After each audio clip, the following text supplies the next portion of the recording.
Alright, greetings all. I gotta set up the camera again. We'll set up the camera again, because that's a thing we do all the time. Set up the camera.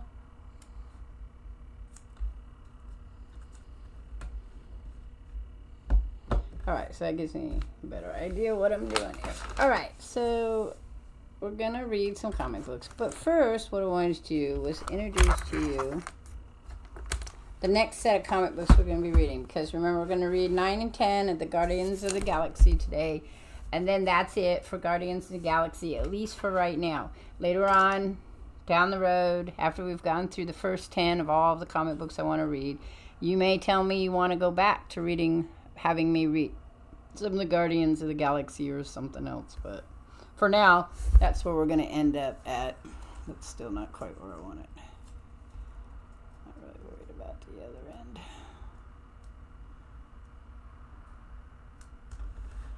That's good. Okay, so next week, if all things go well, hey Feely boy, there's my love, Long Roger. Kisses to my love. Kisses to my love. I love you. I love you. We're gonna read, and these aren't the ones we will be reading these, but it's going to be the classic X-Men. Now, I have 1, 2, 3, and up to a certain amount. And the classic X-Men took the older stories of the X-Men and they put them in here. And so I'm going to read 10 of these, and then we're going to go jump over, and I'm going to read 10 of the Uncanny X-Men, which was the original X-Men series that started in the 60s.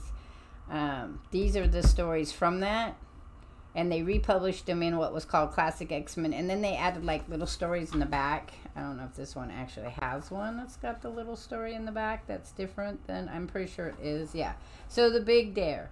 So it has the original story from the 1960s to then they had little stories they added on that they wanted people that weren't in any other comic book. So we're gonna read that. Then after we read the Uncanny X-Men, then we'll read the X-Men. So I wanted to show you guys something interesting. So this came out in, I don't know when this one came out. I gotta get my glasses. That's what we need. Glasses. Woohoo. Alright, so it came out with a second title for X-Men, and this one came out in 1991, October 1st. And they produced this one in its beautiful, glorious magazine style material. And then they produced, and this has what's called the dual cover. It's got the pictures on the back too. And then they produced another one. Same one, different color up here, different letters. Nothing on the back.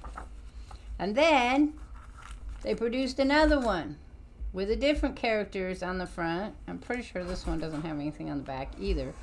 And then they produced another one, different characters again. And then I'm thinking this is the last one, but I'm not positive. Then they did another one. The thing is that it's all the same story inside, except for this one has that beautiful, bright, shiny magazine style, what I call the graphic novel style of things. So, after we're done reading 10 of the Uncanny X-Men, we will then read 10 of the X-Men, which was an added, where they kind of separated the characters so that they could have stories about each team. Then later on down the road, they change them again, and I think they have like 3 teams running around. But we'll be reading those. So we're going to start, though, with our... So when I was talking about it, in the 90s, they start being this really big thing where you had to collect all the covers, and you had to collect... And see, this has all the covers on it. Here's one, there's that one. And if you go over here to this one, that's the other cover, and then here's the one cover. So all the covers are on there, you see. On this one was a special one. It had all the covers on it. I'm not sure if the price was different. I'm pretty sure the price was probably different on this one. So, but yeah, so I was a sucker back then, and I would buy them all. And then after a while, I started realizing that unless I was having my comic books graded, it really wasn't going to matter much if I had all the comic books, because, you know, I can't pay for them. You bought twice by me. I have done that too. When I'm collecting comics and I forget that I bought a comic or something, I will like go, oh, I know I need this story, and I'll pick it up. Especially if you find it for a good price, you always want to do it. So, all right. I am working on an overhead style camera. I'm going to make one first. We're going to try making it where it sits on my head, and that way I can bring the comic books up closer and we can see them. If that doesn't work, I'm going to buy one that attaches to my desk. And then we can... It doesn't, like, attach, like, drill in, I don't think. It's just got a really heavy bottom. And I can sit it right here. And it'll come down there to that. Alright, so we're going to start our Guardians of the Galaxy. This is Guardians of the Galaxy number 9. I don't know where my other glasses are. I really like them. I'd really like to have my other glasses today. I have 3 pairs of glasses that roam around here because I can't never keep them in the right place. So, this is... Remember we finished off with Rancor, who I told you is one of my... This is my number 1 character I like. But I like any characters that have a twist on Wolverine. So, and I like this story because remember we're in the future. So this is... And where we left off was they ended up finding the lost haven of humanity. But it was really the mutants that were sent out by Magneto. He went and found them a private place so that nobody could, you know, chase them anymore, I guess would be the statement. So, so this is Guardians of the Galaxy, World of the Mutants, Part 1 of 3. Feel the Wrath of Rancor. And I might read number 11 just because it is... 1 of 3, and we might want to finish the whole story. So we'll see what time. Otherwise, might read 11 next week, which I think I'm moving comic book reading day to Thursdays and some type of gaming thing on Wednesday nights when I'm home. But I seem to be leaving a lot on Wednesdays, so it's not going to work for me. Okay, so this is Feel the Wrath of Rancor. This volume came out on February 1991. This is volume 1, number 9. Let's see if I can read it without those. Otherwise I can find my other ones. I saw them. I thought I saw them. These have a very bad blur to them. That's why I don't wear them. Okay. Where did I went?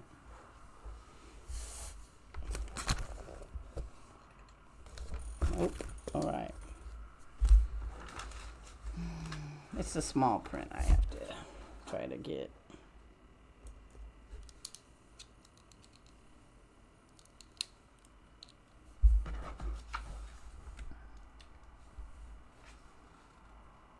Haven. If there was ever a more inappropriate named place, I have never heard of it. The ground quakes are coming with ever-increasing frequency, even more violent than the last. The volcanoes blew their ashes and smoke into the air, and choking the old, the ill, and the very young. What is that word? As it coagulates in their lungs. Is that right? Coagulates in their lungs. They say that the first comers came here in search of paradise. This place is anything but. Well, you never know. They might be better. There's the whole woo, woo, woo, woo. See it?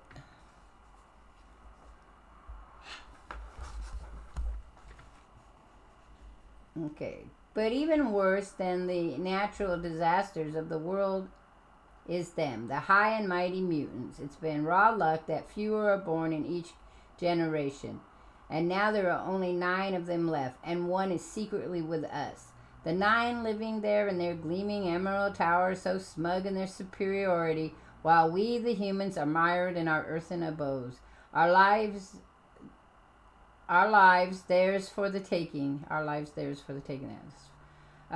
Forfeit on a whim. They say that one day our salvation will come from the stars, that the overmen will come and free us from our bondage. That'll be the day.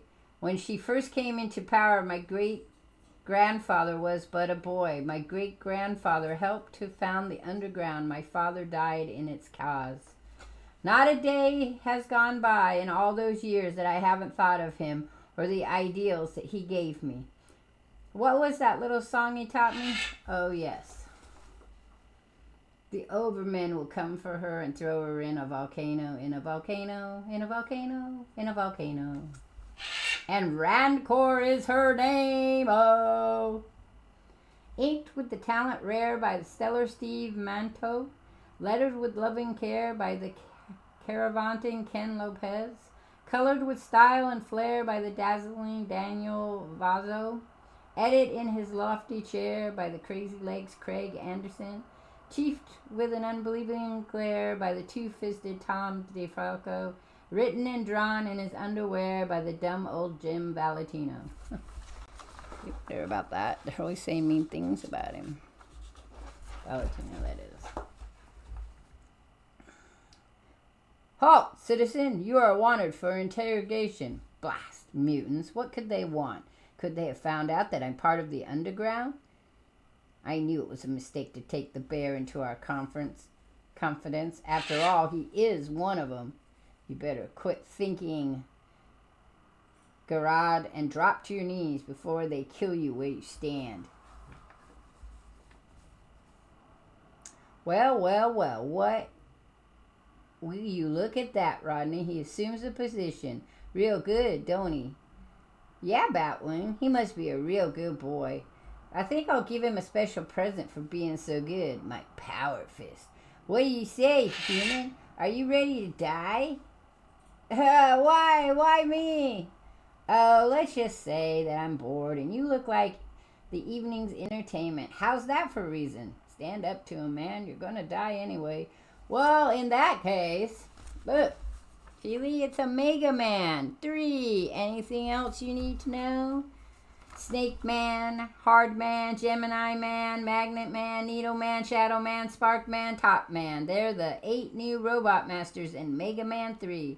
Defeat them all and you will still have Dr. Wily to deal with, and possibly even a few of your old enemies from 1 and 2. Okay, now the only question that remains is how fast can you get to the store and get 3? You'll slide through secret tunnels, avoid bulldozing robots. It's hard to top Man's dangerous spins. 1990 is when that came out.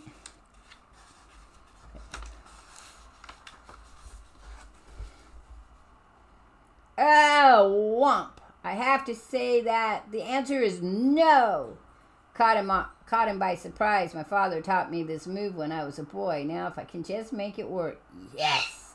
Womp. Ooh. Not used to lowly humans fighting back, are you, mutant? I'm gonna rip your lungs out for that, human scum. Hold him, Rodney. I got him, Bat. He's a feisty one. Good struggle, human. Fight. I intend to make your death a painful one, starting with your eyes. Oh, there's the basket ones. NBA hoops. Groundquake. Oh, wham. It's a big one, too. Now's my chance if I could just move fast enough. No, the tumbler caused me to miss. And it'll take me several minutes to recharge. Keep me in sight, Rodney. I'm going after him. You can't outrun us, human. If I can make it into the alleyways, I can lose him there. Don't fly too fast, Bat. I want to be there when you catch him. Did he hurt you, Rodney? Nah, the quake knocked me off balance. Still, he struck you. I'll kill him slowly for that. He went down that way, Rodney. We got him now. Not used to running, and they're gaining on me. How do you outrun someone who can fly? got to make it, what? Unnatural light from that doorway? But none of the 9 can do that. God of Haven, I have come to take you to your destiny. Are you prepared to come with me? What choice have I? Look, they're running after him. No, but to stay here is certain death. Then enter the light of truth. This better not be a trick. It's not. Accept the word of the one who knows. Oh, look who it is. The one who knows.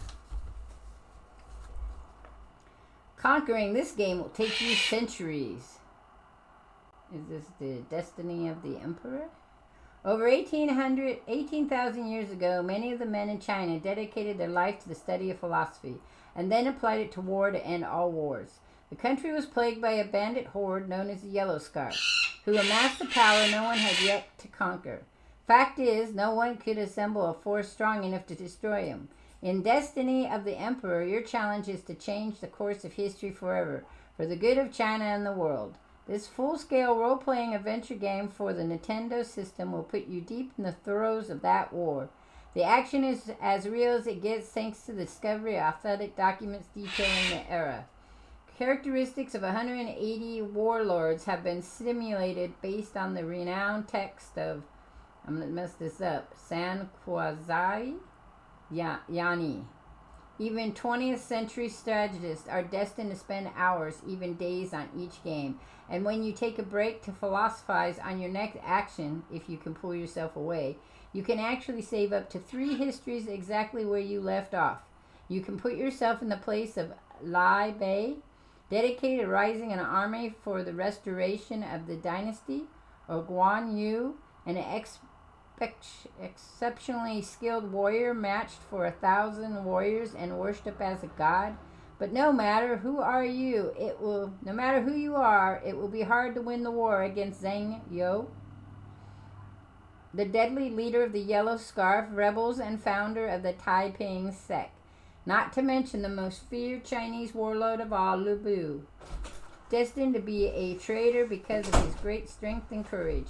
You'll use every strategy cell in your brain to fulfill your constant requirements for weapons, food, and manpower.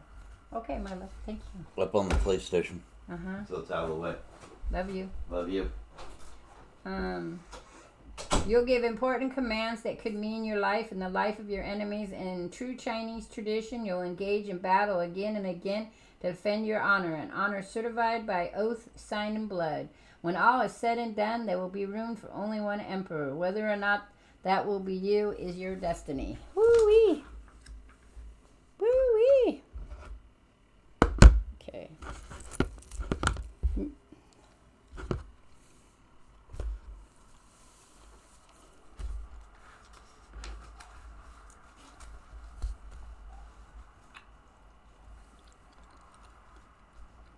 I didn't feel like it's crooked, but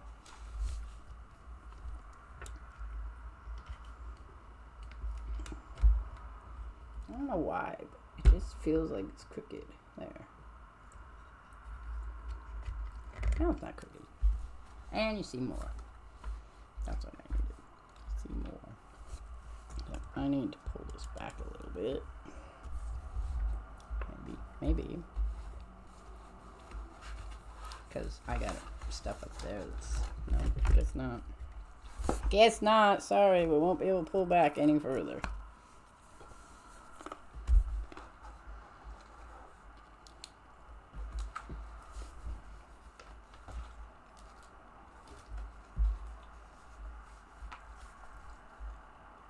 Meanwhile, the Guardians of the Galaxy hold in low orbit above the planet Haven. Still no answer to our hailing frequency, Marty. Keep trying, Nikki. Every band, every language you can think of. What do you think I've been doing for the last hour? I know. I'm sorry. I didn't mean to push. It's frustrating for all of us to have come so close and still be so far away. After all, we've started looking for the lost colony before the Bandu Wars. Yandu, are you alright? You're not, Off-centered again, are you? We don't know if they survived that. Yes, Nikki, but they are the only unaccounted for Earthlings left in the galaxy. We must find out what happened to them. No, I am well, Martin X. It is this planet that is dying. Dying? Yes, I have noted that it's extremely active geothermally. In fact, I have counted no less than 528 active volcanoes and almost unprecedented for a... It's screaming out to me in pain. Hold a minute, guys. Yes, I'm getting a response in now.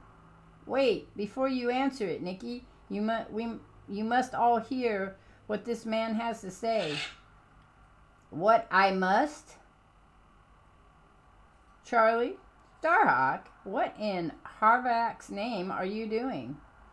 I am Martin X, and we are the Guardians of the Galaxy. And you... Oh, I see. They're coming in. I couldn't see that. Who are you people? I am Martin X, and we are the Guardians of the Galaxy. And you must trust that we mean you no harm. Gennard. Okay, let me get a drink of water. Intense. Look, you can play as a Silver Surfer.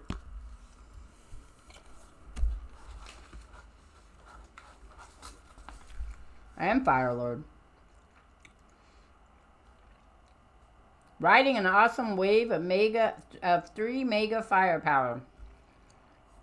Oh.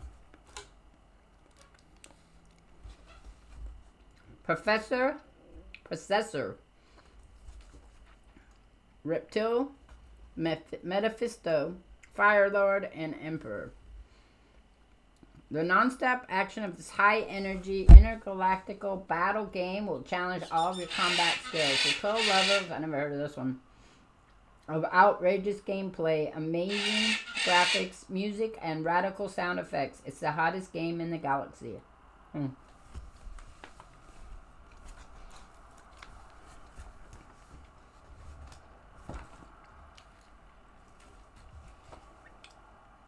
Is that Haven? Yes, of course it is. Now come over to the dining area, all of you.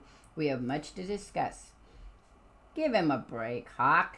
It's obvious he's never been in space before.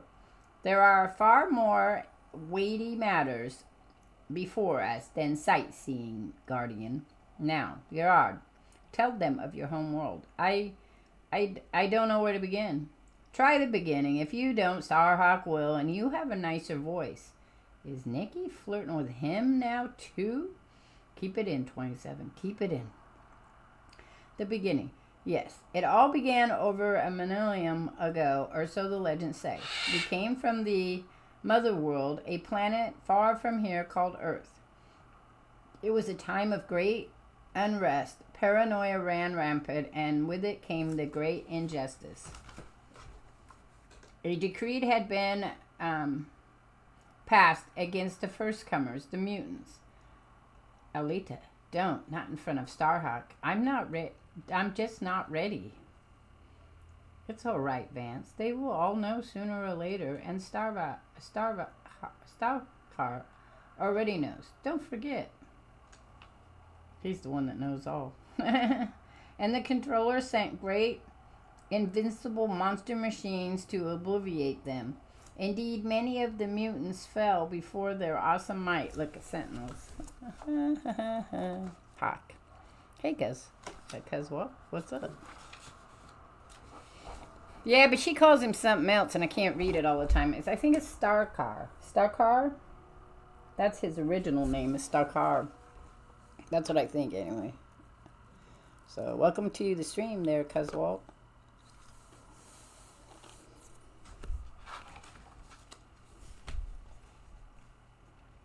Hope you had dinner and a nice walk or whatever you do on a Friday Eve. Okay, so I gotta bring this down. But one of their number, the great Magneto, gathered together the ancestors of the first comers. He vowed to lead them from the mother world to a safe haven in the stars. Most of them, weary from war with the monster machines, went with him willingly. But some refused, their ties to the mother world too strong to sever. Look, it's the X-Men. And there were some there who went reluctantly. The great Magneto led them first to the only other water world in their solar system. It was there that they would build the 3 ships that would take them to the stars.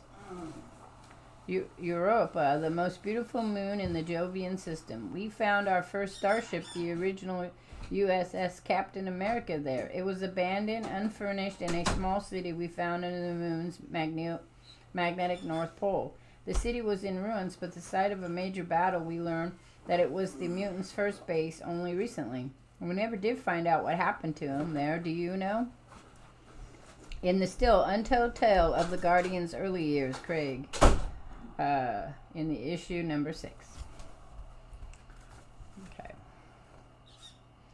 The legends say that a being of great power and even greater insanity followed them to the world of water. It was as if the apocalypse had arrived. Well, that's usually how that works. He sought to enslave the first comers, but Magneto alone defied him, and it cost both of their lives. Magneto's sacrifice gave the chosen ones enough time to escape in the 2 starships they had finished building. And after several generations, their precious fuel spent, they found a planet capable of supporting life. They called the world Haven to honor the great Magneto's dream, but the world was anything but. Ground quakes were frequent. The land masses here... hang on. The land masses were monstrous and mostly covered with magma from the many volcanoes. It was only through the skills of the only original survivor from Europa, a man with an extended lifespan called Logan, that we were able to find the valley where our city now stands. Just chilling now. You walk 4 miles. Whoop, whoop. Because Walt's a healthy man. Healthy man. Walking all those miles. You'll be ready for hiking. Always.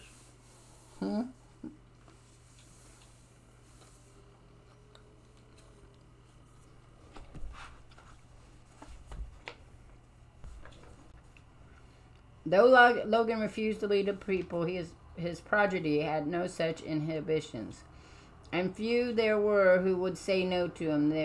They willingly succumbed to their innate savagery and easily sliced a few detractors. And those whom they couldn't outfight, they simply outlived. Each ruled with a stronger hand than the one that had preceded him, as fewer mutants and more non-powered humans were born with each generation. The latest in the line, the 5th generation removed from Logan, was aptly named Rancor, who, for her 16th birthday, clawed her father's beating heart from his chest. For her first act as a ruler, she enslaved the entire human populace. It was during the first few years of her monarchy that my grandfather and several of his peers founded the underground. And in 3 generations since its formation, the resistance has never known a victory. Rancor and her lieutenants, as she calls them, have always proven to be superior. Yet our resolve in the justice of our cause has never wavered. It is ironic that our struggle is for freedom, even as our ancestors was. Wait a minute here. I don't understand. If there are so many of you and so few of them, why couldn't you just overpower them? There are 2 reasons. First, they are very powerful. And second, it is impossible to organize the people. You see, they believe that the overmen will bring them salvation. But that is a foolish myth born more of desperation than fact. At that moment, in a underground headquarters, the Overmen, are you certain, Rimbor? Who can be certain of such things, Marvel? All we are certain of is that our little fly on the wall overheard. Is what our little fly on the wall overheard. Which was that a spaceship orbits the world? Yes, and that the mutants are very worried about it. That is all we know. Wrong, Bear. There is at least one more thing you should know. It's dying time, and we have you to thank for leading us here, traitor. Yes, your unique mutant biorhythms provide the perfect homing beacon for the sidestep. By the great Magnus, Rancor's lieutenants, I've been the Resistance secret weapon for far too long, and I dare not allow my existence to be revealed now, no matter what the cost. Stand your ground, people. They may be strong, but they're not invincible.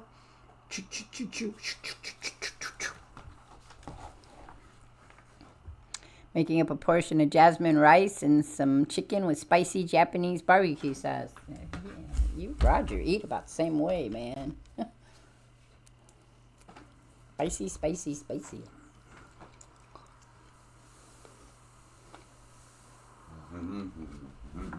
I can't eat spicy no more.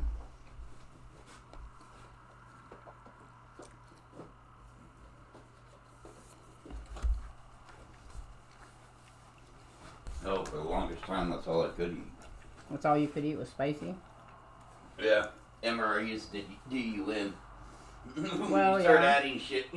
I can see that. The hot sauce to everything. Maybe that's why Cuzwaddle eats it that way, too. Ah, don't make me laugh. You don't even stand a chance. Ah, shrap. Ah! Got to get away. Alert the others. Don't kill them all, Batwing. Save some for the rest of us. But what have we here? One of them is trying to get away. Naughty, naughty. Come to Shadow, my sweet one. Let me caress you. Please, don't force me to use my gun. This gun, my son, not on you. I stopped being your son the day you turned traitor to your own kind, old man. Yo, Shadow, I think this guy's lost his head over you. Ha! That's a good one. Curse you, bat. I wanted him. Spoil sport. Zrap. Ah!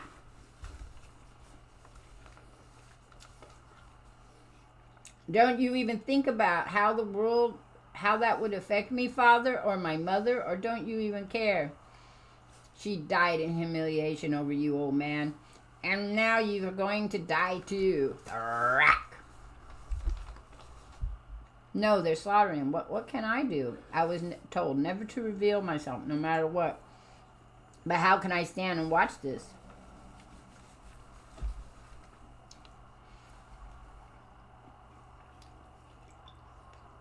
I sense the presence of another mind. No, wait, it is Rancor. She wants us to return to the palace at once.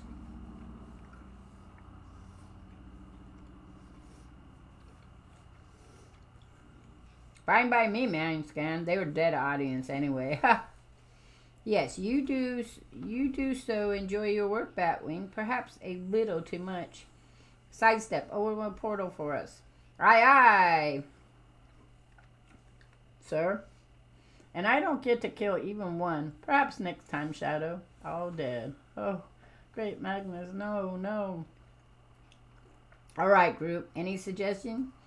Yes, I suggest we handle this the same way we would any occupying force. We go down there and kick some. Even the master planner, Ernick. Hey, it works for me, Vance.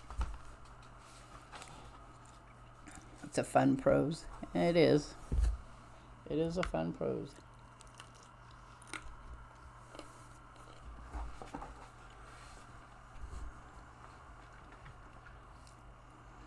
Suppose that we split into two groups.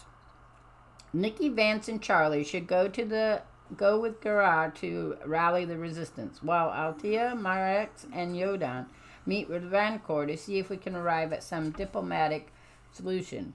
And if not, then assert her weaknesses, if any. Even Starhawk takes to leadership more easily than I do. Still, he does know what's going to happen, and I don't. Is that the only way we can attain a victory, Starhawk? You know he's never tell us that, Charlie. He doesn't believe in sharing what he knows with us, with the likes of us, do you, Stuckar? So tell us, oh high and mighty one, what will you be doing while we carry out these assignments? As always, Altia, all I can. Meanwhile, on the Stark world, or more specifically in the reconstruction chamber, you requested an audience, Scout? Speak. Forgive the intrusion of this worthless one, High Sister. Yes, get on with it. I represent my brother cyborg scouts in this matter, Your Grace. We must protest this reconstruction of the Nameless One. Taserface lost his right to a name in issue number 4, Craig. Must you now? Yes, Your Excellency. He has disgraced our order and our gender. We demand that he be put into slavery where he demand. Who are you to make demands on me? This is a matter of state, far beyond the ken of your male kind. Forgive me, High Sister, I tell your brethren this. The Nameless One was once the greatest of you all. Look, more D&D. Have a monster of a good time. This is the dungeon. Enter the dungeon game. A rompum-stompum, roaring good time of monster dashing, dungeon crawling, and treasure collecting. Explore the depths of the dungeon on your fantastic journey of mystery and suspense while you search for hidden treasure. Use your powers and skills to avoid secret traps and fearsome creatures. As a dwarf, elf, warrior, magician, cleric, or fighter on a perilous quest, you'll battle the forces of evil to find the treasure, win the game, or just survive. Start your journey today. The Dungeon board game can be found clinging to the shelves of a toy or hobby store in your neighborhood. I don't think I've ever seen that game either. Alright, cool.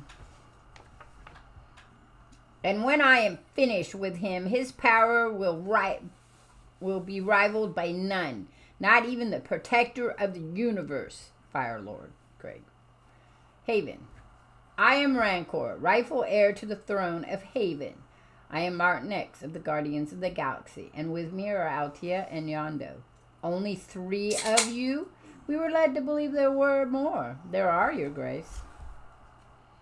The others have gone to talk to the members of the populace. You are aware we have you surrounded. You are aware that we are surrounded, Martin X. Yes, I am, Altia. Stay alert. Altia. Stay alert, stay alert. The populace, they wouldn't talk to beings such as you unless... Of course, you've contacted the Resistance. Only those terrorists would have the nerve to meet with you. I know not how you were able to find them, but you shall pay for your duplicity in contacting them. Lieutenants, attack! She looks really angry. Sounds like a douche. Well, she's what happens when the powers of Wolverine go unchecked over generations. Ah, fuck that! Guardians, implement attack mode 17. Aaliyah, you take the big one. Yondo, the flyer. Use full force unless we manage to assert their power. But what if... No, this is no time to start doubting your decisions, Martin X. Trust your instincts and pray. Power! Fool, you have no idea what real power is. Ah, her claws, they cut me. That's never happened before. Perhaps this new skin of mine is not as strong as my old diamond form. Marty got his new skin in issue number 7. Craig. I hope that Vance is all right. I do wish he would take a less prudish view of me and him getting together. Uh-oh, better keep my mind on the business at hand, woman. This one is growing larger by the second, and I can't allow myself to misuse my powers like I did on Korg. I couldn't live with another death on my conscience. Ah, so you are a being of light. Wonderful. I can't see that one. Feel the cold caress of my living cape, golden one, as it chokes the very life from you. Ah, cape going down my throat, can't stay conscious. You know, that cape is probably the one from, like, Cloak and Dagger. They are overconfident in their power, sloppy, as Vance would say. Rodney, if you hurt him, I'll... And it's their brashness which will be their undoing. Crack. All right, Blue, now you die. And they give warning of their every movement. I think not, my friend. Not today, and not by your hand. Ugh! Hold, blue skin one. You fight well, warrior. Unlike these other two. I admire that. But the battle is lost to you. Surrender now or they both die. What say you, blue skin? Okay, so now we're at our bullet pin. Okay.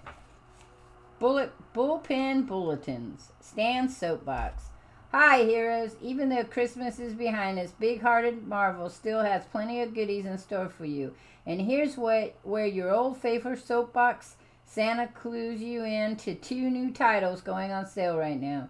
You've seen the ads, you've heard the name uttered in whispers, but now it's time to meet the newest, most exotically exciting superstar in the mighty Marvel firmament, the only superhero based on a real-life, flesh-blood human being, the dazzling, dangerous, deadly, a smoldering, sizzling stick of human dynamite, the one and only Nightcat. Of course, the Cat's manager, Dapper Don Kessler, and I have had a somewhat selfish motive for pushing Nightcat's first issue since sneaky artist Dennis Cowan actually drew us in as part of the story.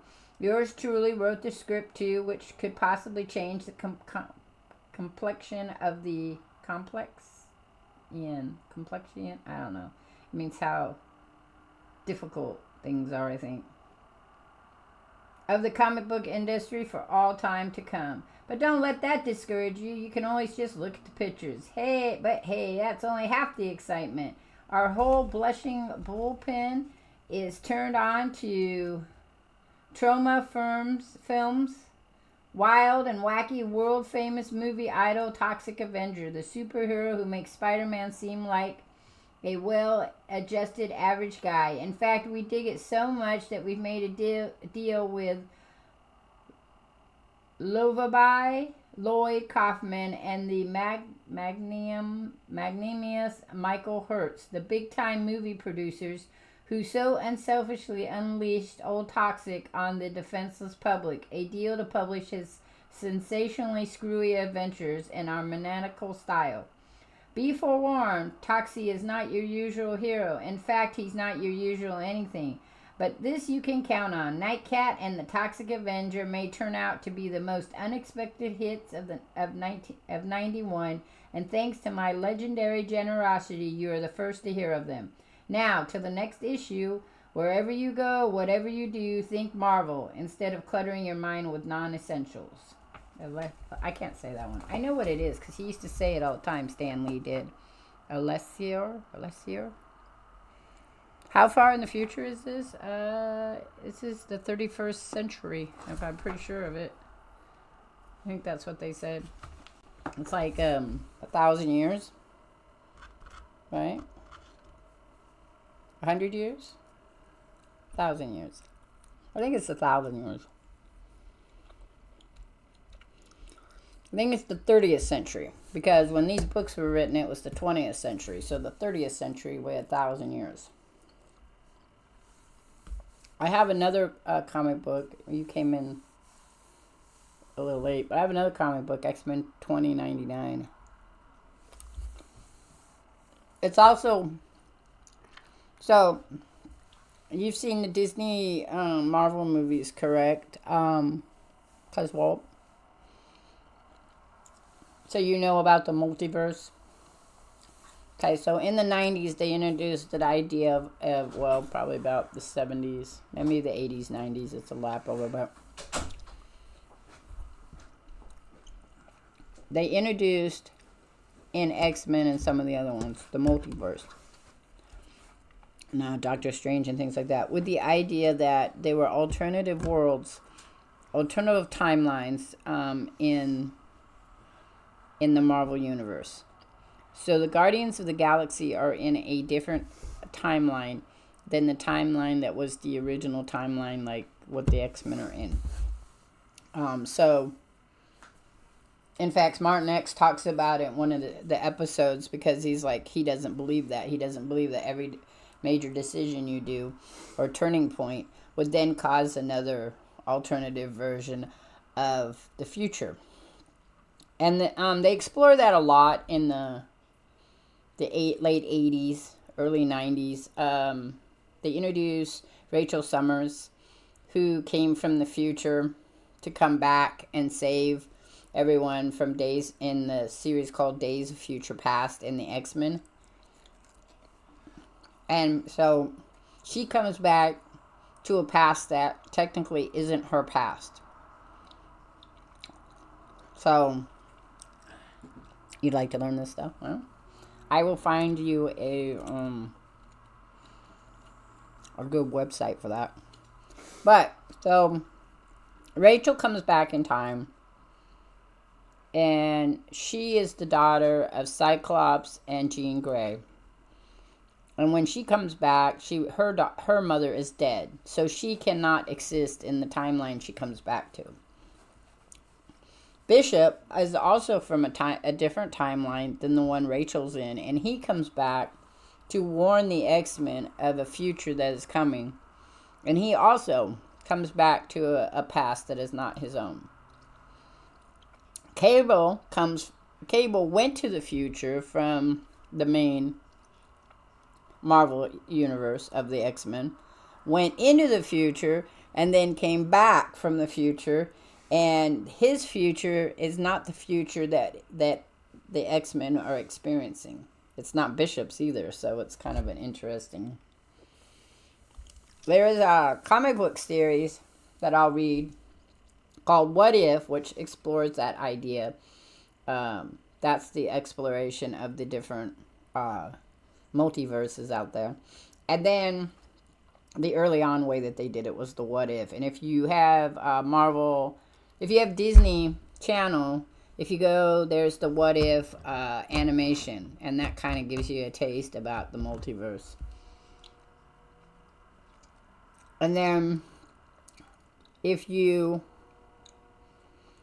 and then the other one that I'm going to read is called Exiles, and it's about Blink, and Blink has this ability to move through the multiverse, and she collects a whole bunch of people. Phoenix is one of your favorites, so Jean Grey is one of the Phoenixes. Rachel Summers also becomes a Phoenix, but then she's the daughter of Jean Grey.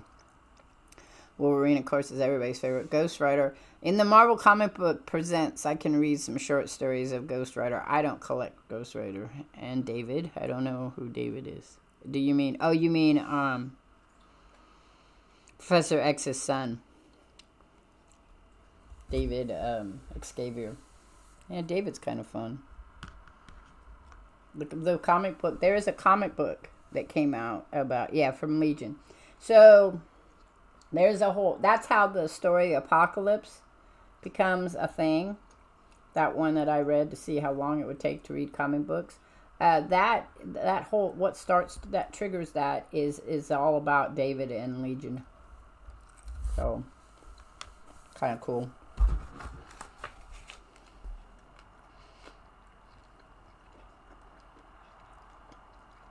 It is a rainy day in New York, the kind of day when you could get wet just by walking outside. The man on the corner was selling umbrellas for $5 each.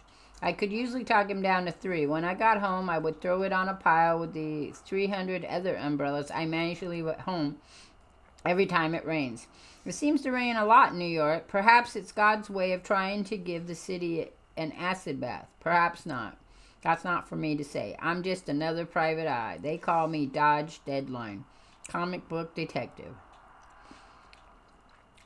It was a slow day at the office. I was just about to seriously consider calling up that guy on TV who makes the pitch for the Apex Technical School. Then he walked in, Tom DeFalco. head honcho over at Marvel Comics. He had a problem and he needed my help. Last month's bullpen bulletin page had disappeared before it was ever seen print. He wanted me to find it. I took the case. Tom took the 6-pack.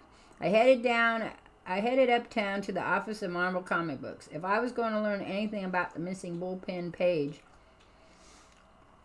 this was the place to do it. My first step was the office of Punisher editor Don Daly. Don told me he was exhausted. He was still resting up from the New York Runners Club Midnight Run. There's a run that's held every year beginning at exactly 12 midnight on New Year's Day. Don also entered the New York Marathon last year for the first time. It seemed like he'd been doing a lot of running lately. What exactly was he running from anyway? I listed Don as a suspect and moved on. I stopped by Ralph Mancino's office and found Ralph's assistant, Mike Hensler, still missing after a mysterious 3-month absence.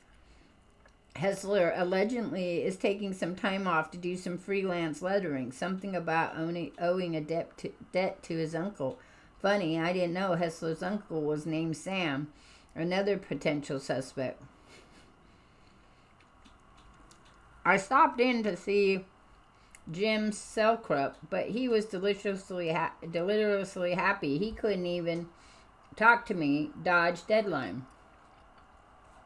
It seemed one of Jim's freelancers, Fred Hempeck, recently had a baby with his lovely wife, Lynn. The child was born on August 25th and was named Julie Elizabeth Moss Hembeck. That's a lot of names for a little kid. In his present state, there was no talking to Selkrup, so I made a mental note to track him down later.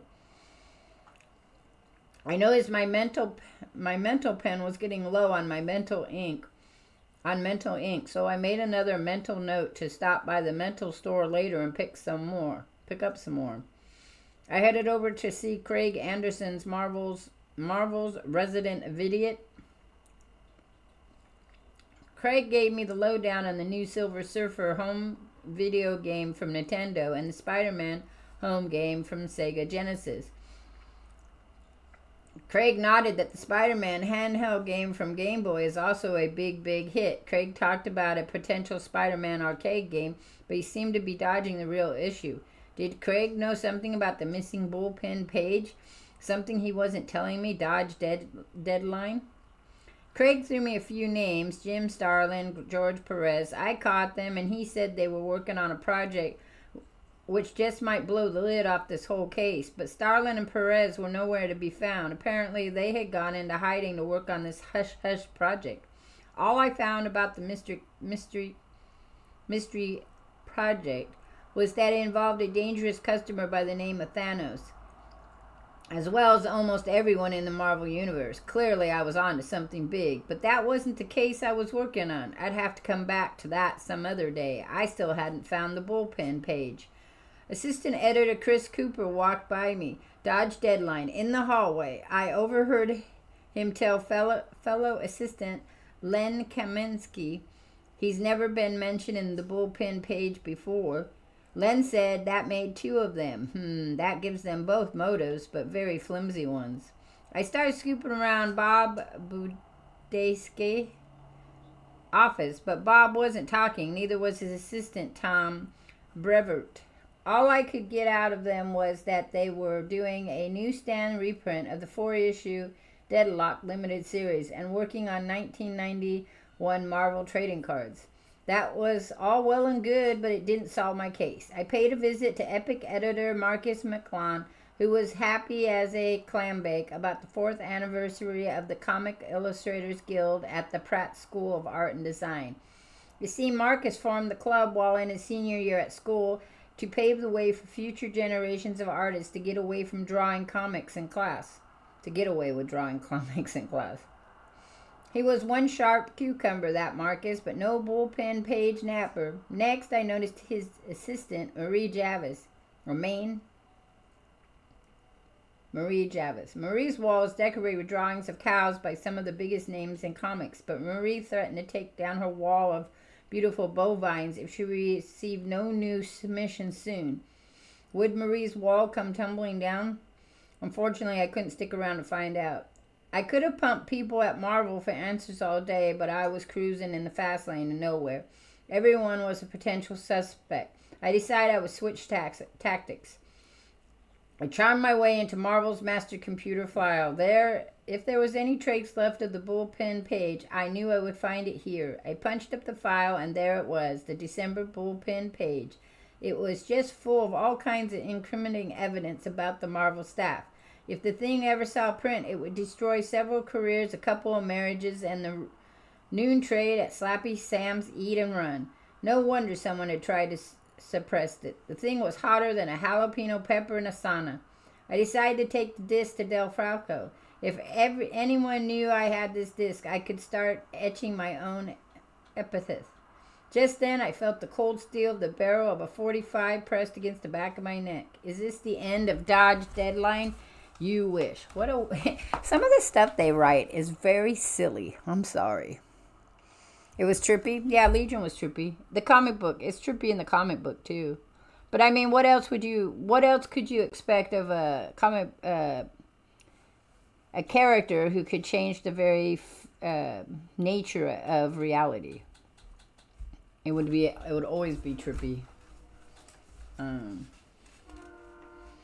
What choice have I? I surrender. The battle goes poorly for your friends. Yes, it has always been thus. You know what is to come, son of the stars. Yes, even as I know that I cannot help them without creating another divergent reality. But I can, both them and this planet. I know. But to unleash you again, it is time. I have laid dormant for half a millennium. The cosmic balance is in need of me. You have no choice, Starhawk. No choice at all. I know. Elsewhere.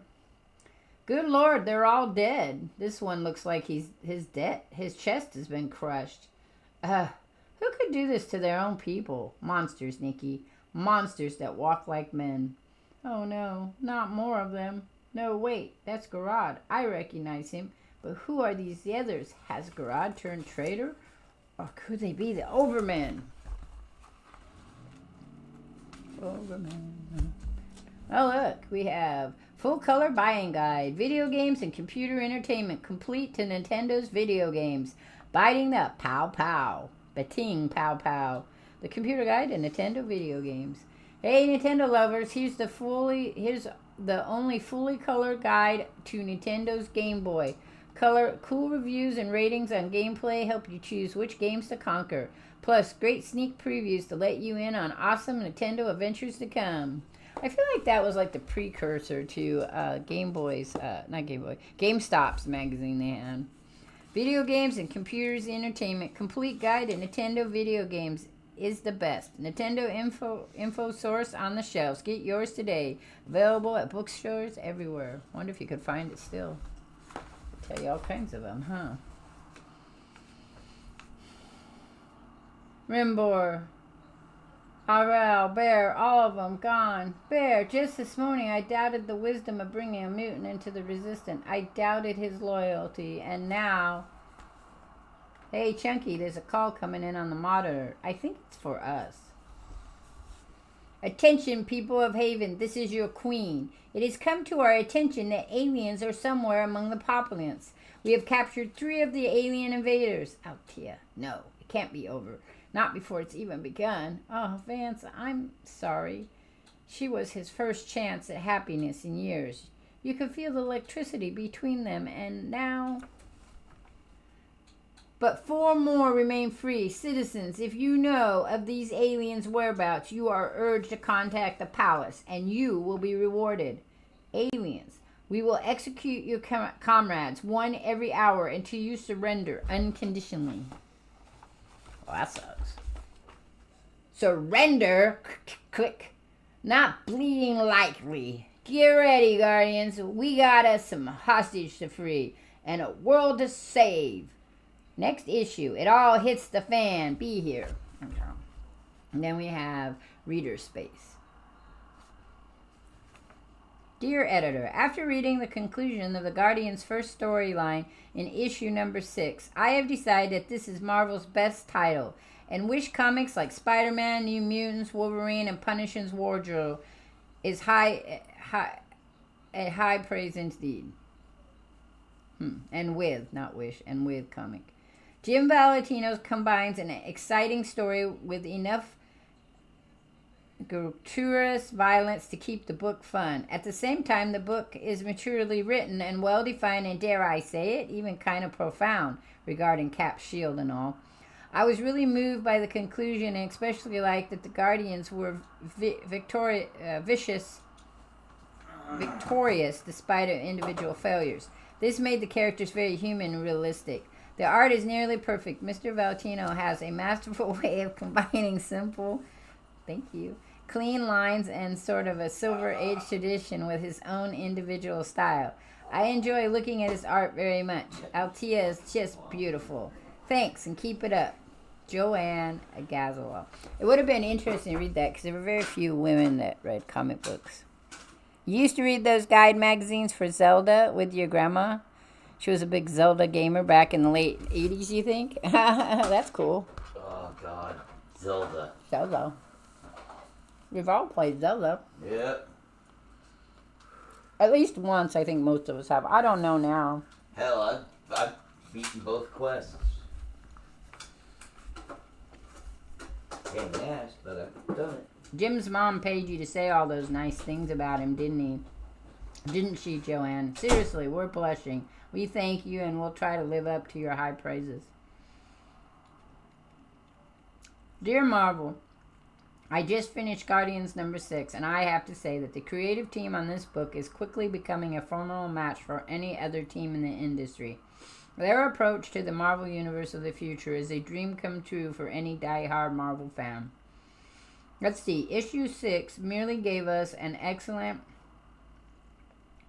wrap-up to the Guardians' current story, the fate of Vision, clues to the whereabouts of everyone's favorite mutants, hints of honor in the last days of Doctor Doom, and of course, the return of the shield of Captain America. I am so glad that you choose not to enhance the shield with any powers, but to show it as the symbol of freedom and justice that was the embodiment of the great man who first wielded it, and a very touching tribute to one of Marvel's most enduring characters, Ray Bartlett Jr.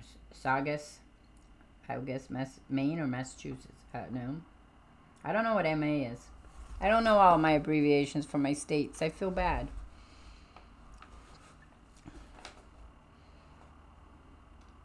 I think Maine is MN. So that must be Massachusetts, MA.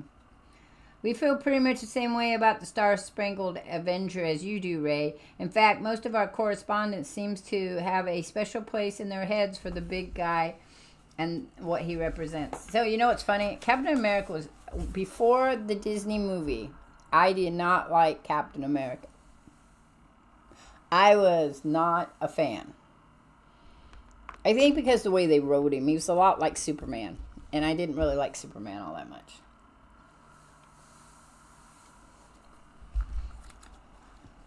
Superman was more interesting and fell in love, but still he seemed like he was just too perfect, I guess.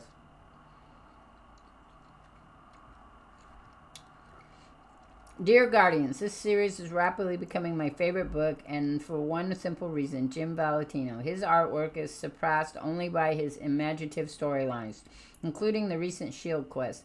The Vision's appearance in 31st Century was shocking. Well, there's where we know what time. Reassuring in that it proved that not all of Earth's heroes died in the War of the Worlds. And speaking of the Earth, will the Guardians return to it in the not-too-distant future? I have one question concerning this alternative timeline. Did the invasion of Earth take place before Phoenix's death? And if not, would it be possible that she still exists? Current plans call for the Guardians to return to Earth around issue number 17, Peter, and the Phoenix is coming. Dear Jim, Tom, Craig, Evelyn, Kenny, and Steve, I've just finished reading number 6. This book is on the right path. I wasn't thrilled with the start story in issues 1 through 4, but the 4th storyline was a vast improvement. Keep it up, and the Guardians will have a permanent place on my shopping list. 85 was the most interesting Force member. Finally, a Creed with compassion has appeared, with the exception of Marvel. I don't think I've seen one before. The genocidal tactics of the Blue Creed were summed up nicely and made for an interesting plot twist. The other members of Force were all excellent opponents, and I hope the Guardians run into them again. My biggest complaint about the Force story, ironically enough, also concerns 85. Is it my imagination, or does his costume closely resemble one worn by a former member of another group of the 30th Century Heroes published in a different company?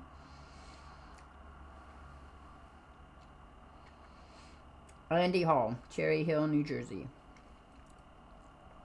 Force will return soon, Andy. As for 85's costume resembling someone else's, gee, is that the only similarity you saw?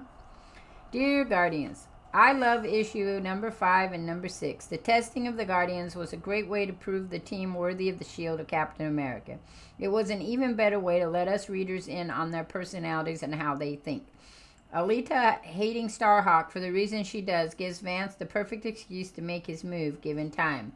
And by allowing Starhawk to shed a tear, page 6, panel 1, you showed that he really is capable of emotion. One last question. Since Starhawk and Altea's power are light-based, does this mean that they generate the light themselves, or do they need light for their powers to work? Chris Allen. I don't even know what that town is in California. I'd have to look it up. Yeah, Capia. You know, it's weird because, I live in California, mostly Northern California, so any Southern California things always slip my mind. But it's so weird. I've been up and down the state so many times. There's so many little towns I still know nothing about, or have never passed through them, or just didn't remember. Good question, Chris. The light that they emit is self-generated. Since both are beings of almost pure light energy, we believe that the light regenerates itself in much the same way that the cells of our own bodies regenerate themselves. Dear Guardians of the Galaxy, is there going to be an annual? Bob Dickus, Buffalo, New York. There sure will be, Bobby boy. Current plans call for a 4-part story that will run through Thor, Fantastic Four, and ta-da, Silver Surfer annuals. Keep watching the space for more details. Next issue, the people of Haven are revolting. If you think that's bad, wait till you get a load of the 9 in action against everyone's favorite Guardians. Tell them that the Overmen are here is by our usual gang of idiots, and feature superstar Jim Lee doing the cover inking honors. It all happens in 30 days. Be here. Okay, and then there's a place you can get 3 issues for free. And then this is Musketeers Adventures. Number 1 in series. Deep in the Perverian desert, military authorities are alarmed and baffled by a strange discovery. A giant 3 and what appears to be several red letters. A 3? 3 what? Some kind of alien message? We can't tell, sir. It's just too big. Airborne, can you make it out? As the sweepers clear off miles of sand. You're not going to believe it, sir. Should we tell the president? No, we'll eat it ourselves. Where will the 3 musketeers turn up next? Big on chocolate. Such a silly thing. This one, and then here you go. The Punisher, machine gun, 6 tough levels. Super arcade action. The something game? It looks like Nest, but I don't think that is. The NES game, that's what it is. Rocket launchers. He who lives wins. M16s. Okay. Alright, so now we're going to get ready to read number 10. Number 10. So my history of Marvel Universe is lacking a little bit because I haven't read anything really, unless they're graphic novels, in the last 10 years. I've read a lot of graphic novels. I pick them up periodically. I buy them when I got money because I just like to read them. if we go to the bookstore and I look at them. But now, right now, I've been spending money on manga, however you say that. I have this one that I'm going to get that I really like. So, all right. So now we're going to read this one. Guardians of the Galaxy. So Jim Lee did this cover. Jim Lee went on to be a very famous artist for a while in the comic book world.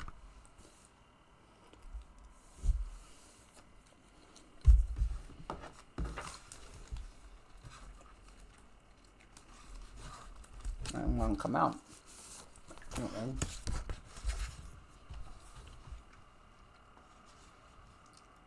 Okay, so here it is. Exploring the Marvel Universe in the 31st century with the Guardians of the Galaxy.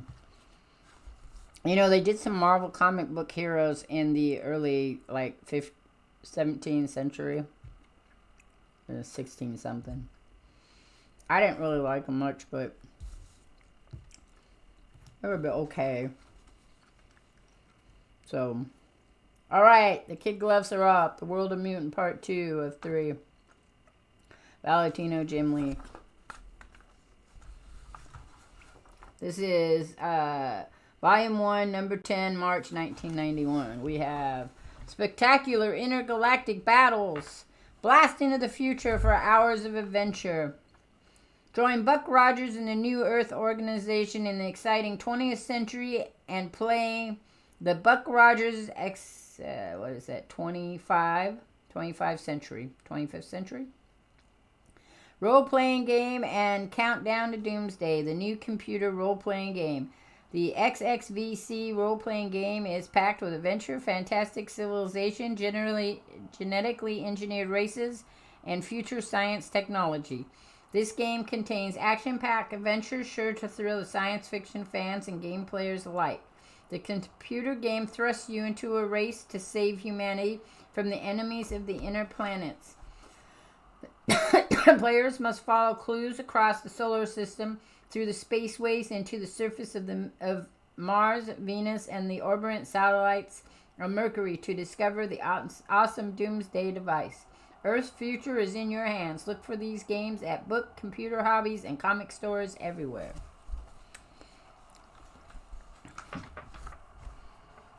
Okay, so citizens of Haven, attend the words of your rightful monarch Rancor. Just this morning, our benevolent leaders crushed the rebel stronghold, winning a decisive victory for you, the people. But the threat of more terrorism remains. Last issue to us, Craig. Our world has been invaded by hostile aliens. 3 of these aliens have been captured already. But the rest have allied themselves with the resistant and against the peoples of our fair world. If any citizen knows their whereabouts, contact the palace and you will be rewarded. Aliens, if you are listening to this broadcast, surrender immediately or your comrades will be executed. Aliens is a very broad term. Well, they're talking the Guardians of the Galaxy. Still a very broad term. I know, well, in the comic book world, they just call them all aliens. So this is a open, big, wide. Boop, boop, boop, boop, boop. All right, so like zip they will. Come on, Guardians, time to roll. Clack. We got us some hostage to rescue, and maybe a whole blame planet. No, wait. Gerard, take me with you. Replica. Girl, how did you... Oh, Gerard, it was terrible. They killed him. They killed them all. I didn't know what to do. Last issue, where were you, Craig? You survived, little one. Sometimes that's all any of us can do. We're going to have to leave her here, Gerard. Where we're going, there's no place for kids. But she's not just any kid, Charlie. Replica is a shape changer. She's been our top spy for years. We may have use for her abilities. All right, but she's going to have to pull her own weight in this outfit. Gerard, I want you to get every man, woman, and child in this city in the town square. It's time that people took back their world. But how, Charlie? Apathy runs deep on this world. It's simple. Just Tell them the Guardians, tell them the Overmen are here. I'm sorry, I jumped to the conclusion of that. The Overmen are here. That's right, troops, let's move. Now you're talking my language, Chucky. Action. The Overmen, could it really be them? Don't get overconfident, Nikki. We've got too much at stake. Written and penciled by Jim Valentino. Inked by Steve Montano. Lettered by Ken Lopez. He can barely keep up the pace. The master of time and space. Our calligraphic ace. Colored by Evelyn Stein. The mistress of Aplomb and Grace. Edited by Craig Anderson. He's on everybody's case. Editor-in-Chief Tom DeFalco. He wishes we were all get out of his face. I wonder how they think those up.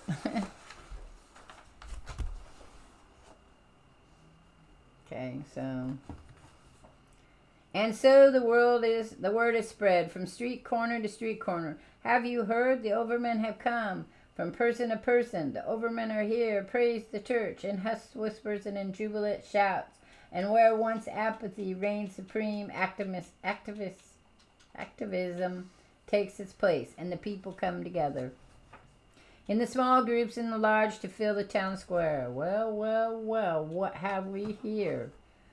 Coming into the square with their tools and their knives and their outlaw religious icons. Look at them all. Are the people revolting? Of course they are. Ha! An old joke, Bat, and a bad one at that. Okay, we've seen this one, the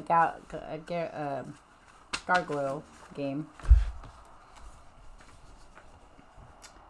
I believe that Rancor will want to know about this. Look at Vance, Chucky. The way he holds his shield. He's really into the symbol of liberty thing. He has every right to be, if you ask me. And while he's getting the citizens fired up, Gerard is there. Any way for us to get to that tower? I'm not sure about sending in a mutant kid. Not for us, but Replica could get in. Oh. Why? I've done it lots of times before the Resistance. Can we trust her, Chucky? Gerard vouches for her. That's good enough for me. I don't know. There's something about her. She gives me the creeps. Yeah? Well, unless you have something more sustainable on her than that, we trust her, okay? Fine, but I'm going to keep my eye on her anyway. Okay, so here we got some more basketball cards. They're still the NBA hoops that we've talked about before, but it's a different style of advertisement. You do that, Nick, but you leave her alone, understand? Now, do you know where Starhawk is? I need him. Probably where he always is when we need him, Chucky. Gone. If it is released, unleashed, can you contain it? There is a 98.872 probability, yes. The former inhabitants of my world experienced in psychic dampers. Good. Query, Starhawk. Is this really necessary? It will be of that, I am certain. And on that ominous sounding note, we cut to Rancor. The people are gathering in the town square. So, what care I of the rabble, Batwing? There are more important matters. No, come to the balcony. You've got to see this. Look, cousin, see how the insects swarm? I see it. Wing. Do you see how they mock us, Rancor, by tearing down the statue of the great Magnus?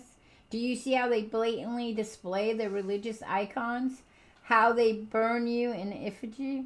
Enough, Batwing. I have seen enough.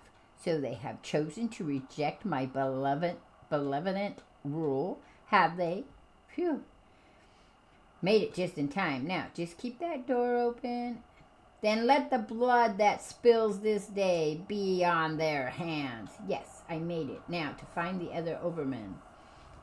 To me, my lieutenants, prepare the battle sphere. We have a massacre to attend to.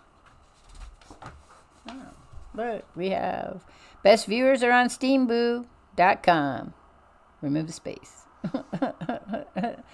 At GM159WYK. Please do not click on that, as that is probably a spam bot. But we already did this one. This is the Silver Surfer game. Here we go back to Taserface. A Stark world reconstruction of the Nameless One is complete. Hi, sister. He was known as Taserface in issue 4. And I shall be a judge of that, sisters. Bring him in. Ah, you truly are beautiful, my warrior. The crowning achievement of my reign.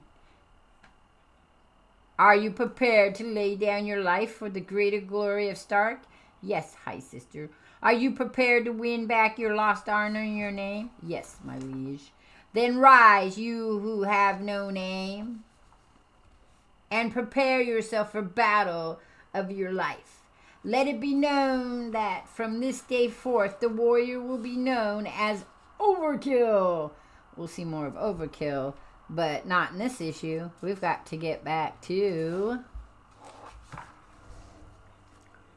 Oh, look, heard another one. Silver Surfer high score contest. Win a customized Silver Surfer jet ski, plus 1,000 Silver Surfer watches. No, you won't win 1,000. That's what they're giving away. Contest rules. Take a photograph of your high score and send it to Arcadia Systems. Make sure your address and telephone number are written on the back of your photograph. Entry must be received by March 31st, 1991. You may enter as many times as you wish. No purchase is necessary. Silver Surfer can be purchased at many locations of the following stores. Oh, see, I didn't know Fred Meyer was that old of a store, but apparently it is, because they don't have them in California. They have them here in Oregon. I haven't seen them other places else. Toys R Us is no longer in existence here. Electronics Boutique, never heard of it. Street Side Records, never heard of it. G&G Software, never heard of it. Badge, never heard that. Fred Meyer I've heard of now, but I didn't never before. Software Inc., Walden Soft, Captron, Play Company, Carl's Toys, and Address. And many of your favorite NES retailers. I would have only been able to get it, I guess, at Toys R Us then.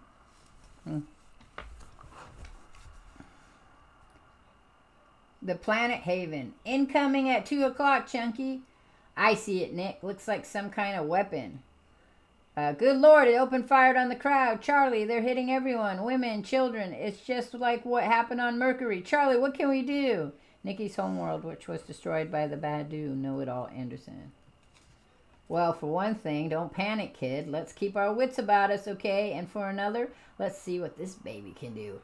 Boom! Whoa! Ha! Guess you found out, huh? Thump.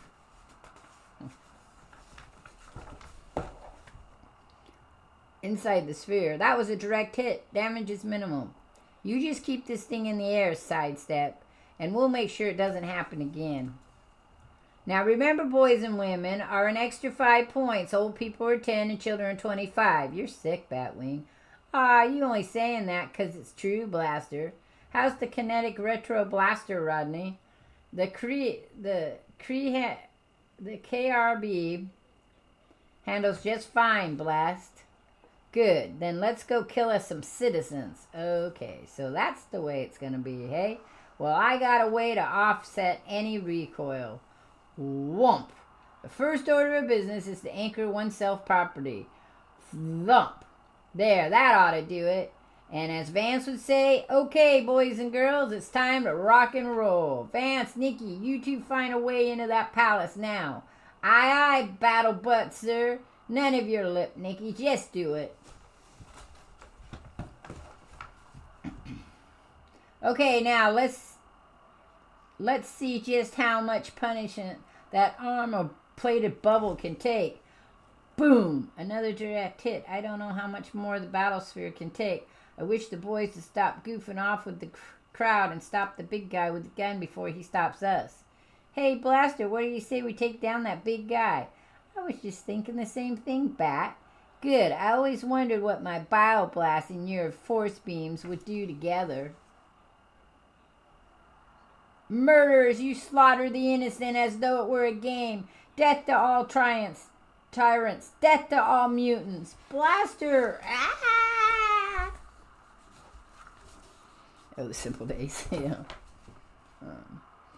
Human scum, you killed him. You killed a mutant. Buddy, you're gonna fry, huh? You are safe, Gerard. Starhawk, what are you doing? Let me go. I got to help my people. And so you will, my friend, in ways you have yet to imagine. But accept the word of the one who knows. Coward, cheat, come back here and fight like a man, you son of a batwing. I need you and Rodney to join me. I'm turning every gun on that large one, and I need you two to augment my power. Yeah, that's right. Come and get me. I'll blast you both off the... On my mark, all at once. Fire! Surrounded. Didn't see the one behind me. Uh-oh. And that moment inside the palace. What do you mean, blasters down? He's dead, Radcorn. I can't feel his mind anymore. That's been confirmed by Batwing, Your Majesty. But we have managed to neutralize one of the Overmen. And where are the others? I believe they may have breached the palace itself, Your Highness. I can't believe we haven't met any resistance, Vance. We just walked right in here. Well, that makes sense, though, when you think about it, Nikki. These people have never challenged the mutants' authority, even after countless generations of servitude. The mutants never prepared for a coup attempt. They didn't have to. An insurrection would have been inconceivable to them. Mind scan. You keep tabs on what's going on outside. Sidestep. I want no one to leave that square alive. Shandu blockade. Defend the hall to the throne room. Yes, Rancor. And I'll attend to our guests. Snick.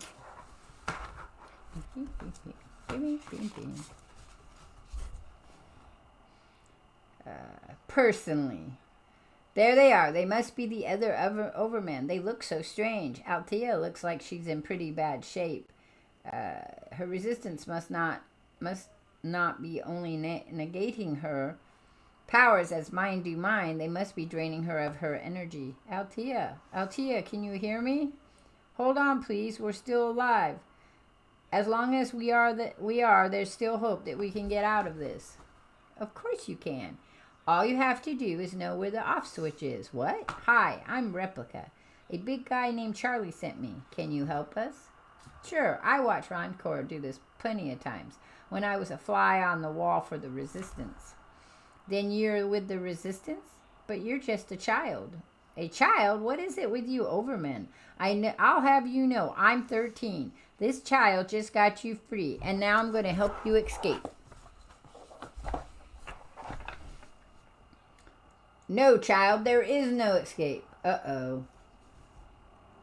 And atop a nearby volcano. Do not be afraid of me, child of man. But what are you? I am fire, a force of the universe. I grant your heart's desire. I can end the suffering and save your period. But I must have form, your form. I didn't know that it was this issue. I forgot about this. I forgot about this. So here comes, you know what, you know who. But why me? I have no special gifts. Do you not, Gerard? Is not life itself the greatest gift of all? Latin within you is a power that I am the zenith of. To join with me is to be greater than the sum of our parts. And what of me? Do I die in this journey? And if you do, are there limits then to what you are willing to sacrifice for your cause? No, I don't think so. Then you will join with me, Gerard of Haven, to save the people of your world. Yes. Look. Phoenix. I'm sorry if I haven't been pushing the comic book up far enough for you guys to see stuff. I have to get close so I can read it. And back to the palace. Halt, humans, you will advance no further. So speaks Blockade, the living walls. They're up. Bullpucky, so speaks Vance Astro. Blast him, Nick. My pleasure, Vance. You coming down, big boy? Indeed, you are a little more than an insect to me, human. And like insects, I swat you from me. Oof. Yeah, well, these insects bite. Let him know how free men fight. People attack. I hope that Nikki's okay. She's pretty tough, but he hit her pretty hard. Gotta throw that shield and hope it knocks him unbalanced. Problem is, I've never thrown it before. Cap, if your spirit really is inside of me, let me guide my aim. No! Well, what have we here? Twice the characters, 3 times the action. Double Dragon 3. I can't read. I'm not going to read the little stuff this time. Okay. She snarled the shield with her cape. Let go of that shield, witch. Don't worry, Shadow. Nothing gets past blockade. He blocked my brain blast? How can anyone that big move that fast? It's such a pretty thing, isn't it? I can see why you want it so badly, alien. But you really won't have much use for it when you're dead, now will you? So if you don't mind, I think I'll keep it. Her cape wrapping around me like a vice. The only thing that's gonna be dead around here, lady, is you. Chuck, chuck, chuck. I think my ankle has sprained in the fall. Fortunately, I don't need my ankle to aim. Ah, gotcha, you no-good witch. That does it, flame hair. You're dead. And I can't move out of the way. No, no, no. He's going to crush me, and I can't move out of the way. Elsewhere. Out of my way, lesser ones. It is the warrior I must kill first. I gotta help him any way I can. I won't see anyone else die today. I won't. Ah, there you are. You are every bit as good as I thought you were, silent one. But it will take much more than a simple battle skill to defeat me. Gotta get behind her.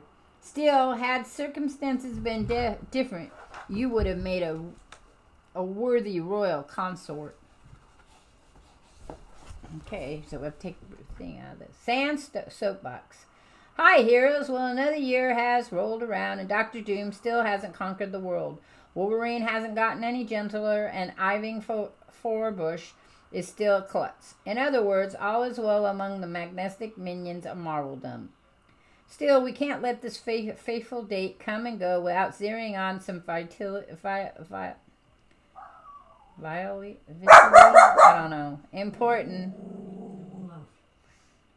vitally important New Year's resolutions. Since I'm the guy writing this, and I know what that word means too, sequin, snippet of pompous prose, it looks like the resolutions we're about to consider will be my very own. First of all, I hereby resolve to stop huckstering our big new production for 1991, The Marvel World of Tomorrow.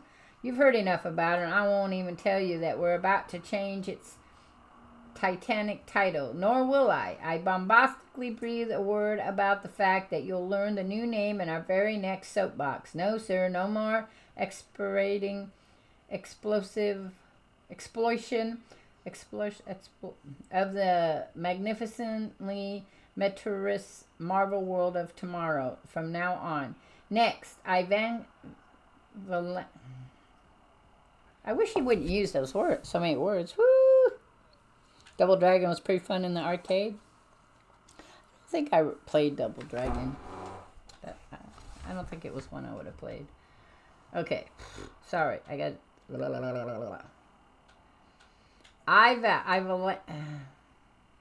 know the word. It means like being like a knight. So... I valiantly vow to put a damper on my obnoxious overuse of agonizing alliteration. From now on, I'm going to write as nicely, normally, and naturally as everyone else. If I don't, may I be casually condemned to spend a miserable month wrenchingly reading nothing but the melancholy mags of our darling, defiant, and dismayingly distinguished competition, which would be DC. Finally, I hereby resolve to write no soapboxes until its theme is mindly meaningful and fraught with passionate profanity. No more shall any bantering words of mine serve to trivialize the philosophical impact of our weighty Marvel tombs. Henceforth, each phrase I write shall be studded with sagacity. I don't know that one. Sagacity, garnished with greatness, loaded with learning, and imbued with intelligentism. I mean, hey, a guy's got to keep up with the rollicking readers. So here's wishing you the best of life's gifts in 1999, where the excitement and the surprise we have in store for you will boggle your mind. But while you're being boggled, remember, it's time to take a Hulk to tea, see what color his skin will be. Yeah. Blah. That was hard reading. Blah, blah, blah. Blah, blah, blah, blah, blah, blah. My Lord. Let me get a drink.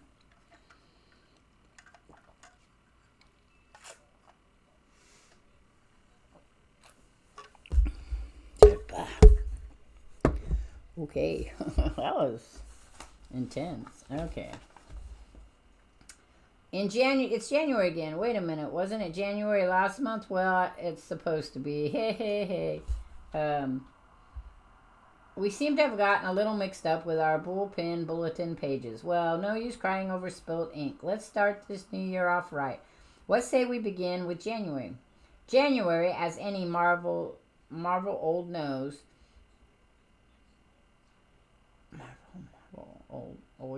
Marveloid knows, it is the month of making promises you have no intention of keeping for the purpose of atoning for your holiday excesses. So let's see what the mighty Marvel freelancers have resolved for the coming year. X-Men super scribe Chris Claremont resolves to become a lean, mean writing machine with hair. Chris noted that the resolution falls under the heading of fantasy, but then acknowledged that since he writes mutants, anything is possible. Quasi-legendary pencil pusher John Buscemia, soon to make his triumphant return to the savage sword of Conan, said his goal is to try to get more money from Marvel. Ultra-personal Thor pencil Ron Frez said his ambition is the same as every freelancer, to get all my projects on schedule. I want to get credit as the first one to say that.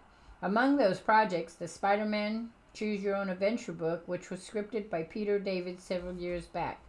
The diabolical Dan Chesterer, who writes for Hellraiser and S.H.I.E.L.D., said he intends to solve that damn puzzle box Marcus McLaurin gave him last Christmas. Hotshot artist Tom Morgan has a simple goal: to try to work on books that have an audience. I also want to improve my storytelling. I don't want to have an old-fashioned style.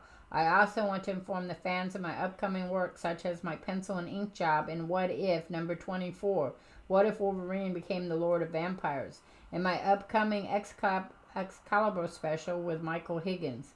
Conan the Barbarian neo artist Gary Hartle boasted, I can guarantee that there'll be no Punisher, Ghost Rider, or Wolverine team-ups in Conan. Jim Starlin, polyprolific writer of the Silver Surfer, as well as the upcoming Infinity Gauntlet limited series, said, I haven't done a New Year's resolution in years. I'm perfect as I am. Mark Everner, the multicular script of Gru and Hollywood superstars, promised, I'm going to resolve to avoid shameless plugs for Hollywood superstars in the pages of Gru. Instead, I'll do it on the bullpen page where it belongs. Daredevil's penciler without fear Lee Weeks said his resolution for the new year is not to have any New Year's resolution. Ultra hot penciler Jim Lee has the admirable goal. I want to refine my craft and hone my abilities to a higher plateau, or to work on more commercial books like the new X-Men #1 I'm doing with Chris Claremont. Superstar inker, which I showed the covers for that new X-Men #1. I'll show it again. Superstar inker Terry Austin said, I resolved that next year when I receive that box of home-baked Christmas cookies from Dr. Doom, I'll have them checked out by the bomb squad before I take the first bite. The Amazing Spider-Man's amazing writer-man David Michelini said, I resolved to stop using the health problems of my imaginary friend Stuart as an excuse for missing my deadlines. Penciler and inker extraordinaire Al Milgrom has an unusual goal. Said Al, I resolved to finish everything that Danny Fingeroth has written that I am drawing. That includes the Deadly Foes of Spider-Man limited series and an 80-page Fantastic Four graphic novel called Fathers and Sons. And Captain America colorist supreme Steve Buscetto resolves to become Rob Liefeld's first favorite colorist. I'm really shooting for it. As for your humble bullpen bulletin page assemblers, our only resolution is this: to get these fresh lung gear things back on track again. See you next month. Let's see. Next month would be March, right? So I'm sorry that I mess up on their names. I mess up on everything, as you can tell. I am working. That's why I'm reading, is to work on that, so I don't keep doing it. La, la, la. Okay, so I'm not sure what that means, Rancor, but if it means what I think it does, then the very thought of it must make him as sick as it makes me. Pow! Well placed, replica. These aliens may well defeat Rancor. I must call in the others to aid her. This woman, is affecting my emotions, bringing out the Acurian warlust in me that I fought so hard to suppress. Altea, wrap her in light. She's too agile for any of us to handle. My agility is my birthright, alien, as is my savagery. Now you will see just how deadly of a combination they are.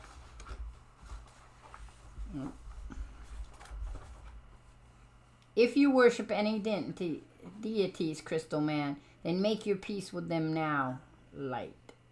I was about to say the same to you. No, I mustn't let the darker side take control. Does she even know she's doing this to me? Or is it her? Fool, you shall be the first to die. From a thrown knife, then you are a fool, Rancor. All I need is a little light. Altea, what are you doing? Turn down the light. It's blinding us all. It isn't me, Martin X. It's by the stars. What is that? By Magneto's bones. No! No, it cannot be. The once and future Phoenix. Whatever you do, don't miss it. Which goes on. They go on to have him play a lot longer than just one episode. So one issue. Sorry. So the reader space. Dear Marvel, thank you for the origin of Starhawk in Guardians of the Galaxy #7. But wouldn't Alita know the future too, since she and Starhawk were mind melted at the time? Brian Kinney. No, Altea and Starhawk were not mind melted, Brian. They share the same physical space, not the same mind. When one was corporeal, the other was in a state of non-being in a completely separate plane of existence from the one we know. Dear Reader Space, I have a question about Malevolence. In issue 7, she said that she'd let Nikki live because Guardian's hair reminded her of her father's domain. I assume that Malevolence was talking about the underworld. Could her father be Mephisto? Also, I like Martin X's new look and think that Major Astro is way cool now that he carries Captain America's shield. Tracy Chadwick, Kansas City. Or just Kansas, sorry. Many correspondents, including Jim Howell, Beth Boundell, David Dolman, Terry Thomas, and Frank Wilson noticed the family resemblance, Tracy. But not everyone agrees with your appreciation of Marty's new look. Mark Fox, for one, hated it, and while the overwhelming majority of correspondents favored Vance wielding the shield, at least one reader thinks that Vance has a lot of gold to carry it in battle. What do the rest of you think? Dear Jim, issue 7 was great. Starhawk is continually reliving his life except for a few variations. I agree with Marty that Starhawk's lapse in memory could indicate that the cycle can be broken. By the way, I love Marty's new look. Does he have any new or altered powers to go along with it? And then there's Malevolence. Now that is one nasty lady, and I too would like to know who the child is and why she refers to Altea as the rival. Also, why does Malevolence resemble Mephisto? Could she be an offspring? John W. Magala, Ventura, California. Marty's new look is purely epidermal. John's sort of like a snake shedding its own skin to reveal a new skin underneath. It will have absolutely no effect on his powers. As for who the child is and why Altea is the rival, clues have already begun to appear and all will be revealed. Trust us. Next issue, the final chapter of the World of Mutants saga. Watch out because the Phoenix is in town and all of you know what is going to break loose. You dare not miss the once and Future Phoenix with special guest cover inker Bob Wyckoff. Be here. Folks, after reading issue 7, I am convinced that Starhawk is the most complex character in the Marvel Universe, and I thought Daredevil was messed up. Sheesh. Does this mean that the Guardians will lose a member when Starkar is reborn, or will he remain with them in this apparent alternative reality, as he and Marty discussed? One thing I am clear on is that Guardians of the Galaxy is the best title to come along in some time. Keep up the great storylines and the fabulous art. Here's hopes for the longest Guardians of the Galaxy run ever. Dean Minshall. I don't know what IA is. Is Idaho? Or is that ID? From the look of things, the Guardians will be around for a long haul, which means ye creative team, please. Which makes your creative team, please. But hey, it couldn't hurt for you to tell a friend about us, Dean. After all, the more the merrier. And then all the rest that's come here is the U.S. Postal Service Statement of Ownership, Management, and Circulation. Which is kind of odd. Yep. And then same advertisements in the back has Dracula's Curse. Prepare for the most radical changes of your life. Just when you thought the daisies were taking root on Dracula's grave, he and his evil army arise in Konami's Dracula Curse for Nintendo. But behold, this time the magical gift of transformation lets you turn yourself into 3 different spirits. You'll need them to fend off the count legions of grotesque ghouls.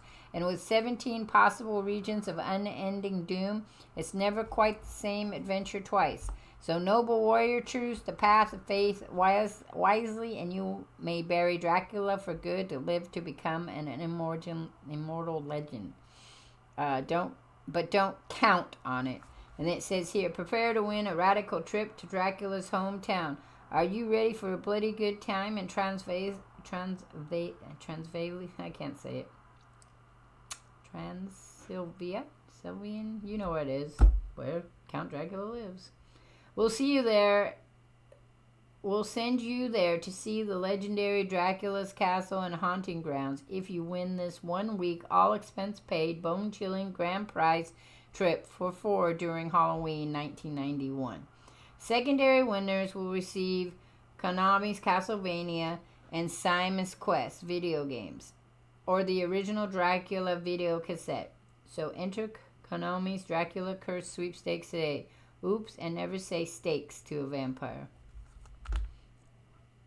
Which would have been too late by the time you got this comic book, because this comic book was released in March, and you could not mail this out any later than February 28, 1991. Which is interesting, because February 28th is next Friday.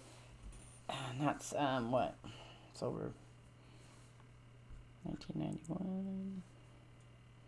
It's over, 20, 30 years? That would be a fun trip. Pennsylvania. There we go. I got it. Pennsylvania. Okay, so in the bullpen here, they talked about Jim Lee inking a new comic book at the time, which was X-Men. I'm going to show you.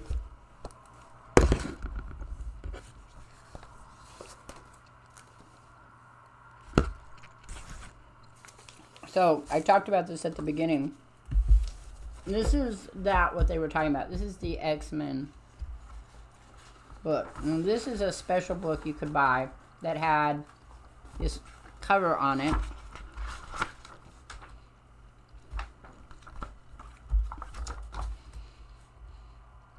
And then, see, and then it had some really cool art in it too. And this is done on this really fabulous paper, which at the time was only for graphic novels.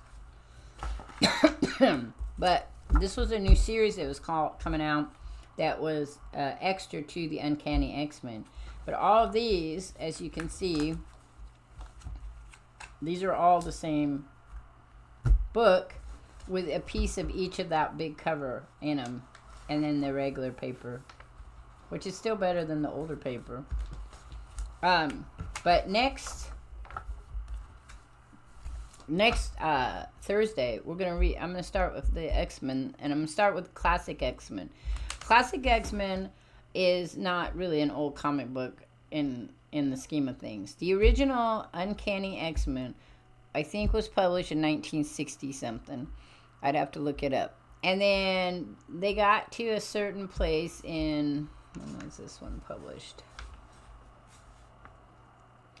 1986. So they got to a certain period of time in the 80s when they realized that they had a lot of people who only started reading the comic books at a certain spot in X-Men, the Uncanny X-Men. So they decided to release the Classic X-Men, which then took those stories from the original Uncanny X-Men and put them in here. And it's not even the original Uncanny X-Men. It's so the original X-Men were Jean Grey, the First Class, and they made a movie of it, was Jean Grey, Iceman, Angel, Cyclops, and Beast. All 5 of them were the original students. And they went on some adventures, and then they got trapped by the Living Island. I can't remember his name. Anyway, so they got trapped there, and Xavier had to get more mutants together to go rescue them, and that's how Wolverine ended up in the X-Men. Wolverine, Storm, Thunderbird, I can't remember who else. There was a couple, Siren, I think, Banshee. They ended up as the second group of X-Men, and they went to rescue the original group of X-Men. And then for a while, the Uncanny X-Men ran with both groups. Then they started to drop out in the story mode. The originals all kind of disappeared. It was really after about the time Phoenix shows up. And then the well-known group of X-Men people are like the ones that are in the animation 97, whatever. It would have been Storm, Cyclops, Wolverine, Kitty Pryde, and Rogue. Was the gelled. Here they show it was Wolverine, Storm, Nightcrawler, Colossus, and Cyclops, and then Xavier. And then you had people coming in and out. About the time Wolverine got his own magazine, they introduced Gambit. Gambit and Rogue and a couple of other characters. And then they just kept, from then on, they kept fleshing them out. But then they had too many people, so they decided to start another story. And they did it with the X-Men and Magneto, and Jim Lee is doing the drawings, and he draws absolutely fabulous characters. The characters are absolutely beautiful. They're the same characters, but they're just so beautiful. He has a style of his own. And so you have the Uncanny X-Men, the Classic X-Men, and then you had X-Men. And then from there you had a lot of other X-Men stories. You got the X Factor. But see, now remember, I'm just reading 10 at a time, and then we can go back, because the X-Men alone, the Uncanny X-Men, I have over 400 comic books of them. So you'd read them by stories. And sometimes what would happen is stories would come along, and in the middle of them, because you buy them once a month, stories would drop out, and you wouldn't understand where the story went, and you'd have to backtrack it. And then they did a whole thing where they were doing crossovers all the time in the 80s and the 90s, and if you didn't buy the extra comic books, you had no clue what was going on, because they had, taken them from one to the other. So next, that's what we're going to do. I have to track down. I do have 1, 2, 3 of the Classic X-Men. When I packed all my comic books to move, we were in the process of buying new boxes, so a whole bunch of stuff got thrown in the other, because, you have this one, and then, like I was saying, they have other X-Men. So then they had X Factor, Excalibur. I like Excalibur. Excalibur is one of my favorites. Exiles, the New Mutants, Generation Next. What else they have? Cable. New Mutants became X-Force. And then X Factor went through some mutations and stuff. So we will read the first 10 of each of the ones I have. And then we can determine. That's a lot of Thursdays. Yes, it is. It is a lot of Thursdays. Hopefully I'll read them all before I die. So, okay, we're going to do... I'm gonna show you a thing I'm going to make. So I'm in the process of making a couple different journals, but I'm going to make a wedding journal. I've got the spines done. I got to put the journal together. So I got a whole bunch of these because they came from my daughter's work, and they were getting rid of them. They didn't want them no more. And she was all like, can you use them? And I was like, there's all kind of, yeah, I could probably use them. So one of the things you can make is a booklet of its own. I have made this before. So you want to take a couple of these. I got to get I'm going to have to move my camera for a minute to get to the thing I need to get to. So be aware, you're going to see down into the dark recess. I have to see if I have this. Okay. And we're only going to do this for about maybe a half an hour or so. Okay. So there's a couple of different ways you can do this. Now I have gotten these really cool little brackets. I'm probably going to do these blue ones here. But I have the blue ones. Can you see those? There's the blue ones. There's these ones that are keys. Like these ones.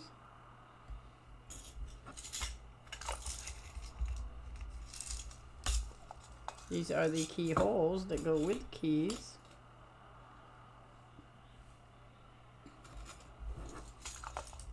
There's a lot of Thursdays. Well, we're trying to do two things. So 5 days. So about a month worth of reading for each series. We'll see. Maybe people get tired of it. There's these ones that are little screws.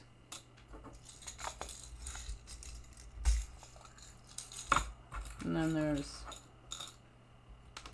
these ones that have, I might use these ones too. They have like a little diamond, like crystals in them. So I'll put those here. So we talk about, I talk about also in the past about witchy stuff. So if you wanted to make a little witchy thing of little spells or things to remember, this is another good way to do this. And there's a couple ways we can do it, but I'm going to do it. No, but I'm going to do this. So put those aside for a minute. So this one, I'm making a wedding journal. Well, it's not a wedding journal. It's a memories journal but they're getting married, and they can use these little dollies here to put a person's name on it who came to the wedding. We're gonna do this. Maybe I won't be able to do it that thick. Because I'm not strong enough. I'm not strong. Okay, let's try half of that. I failed already. Now, if you don't have dollies though, you can take a cup, nice wide mouth cup, and you can take your favorite, let's see. I thought I brought it over here. Did I bring them over? I don't know where I put it now. Where did I put those? Oh, right here. No. Give me a second. I don't have any right here. Okay. I don't have any right here. So let's see. I can get one of these though. Because I am making weddings stuff. So we'll do this one. Alright, so you can take a piece of paper. I would cut it small. These are actually going to be colored this way. So this is about the size of that. So you could make a bunch of them. I would make a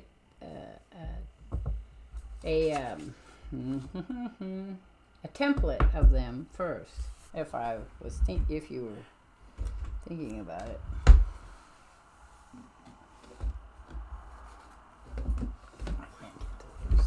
Oh, excuse me. I can't get to them. I'm looking for a pencil. Oh, where's my pencil? I have a bunch of them here. You're not very good. No, this is easy. I'm telling you. So anybody out there can do this. Get a piece of paper. No matter what piece of paper it is, any piece of paper. If the prettier the paper is, the easier it is. You can buy scrapbook paper. I will show you how it comes. It comes in various ways, but you don't even have to go to the art store.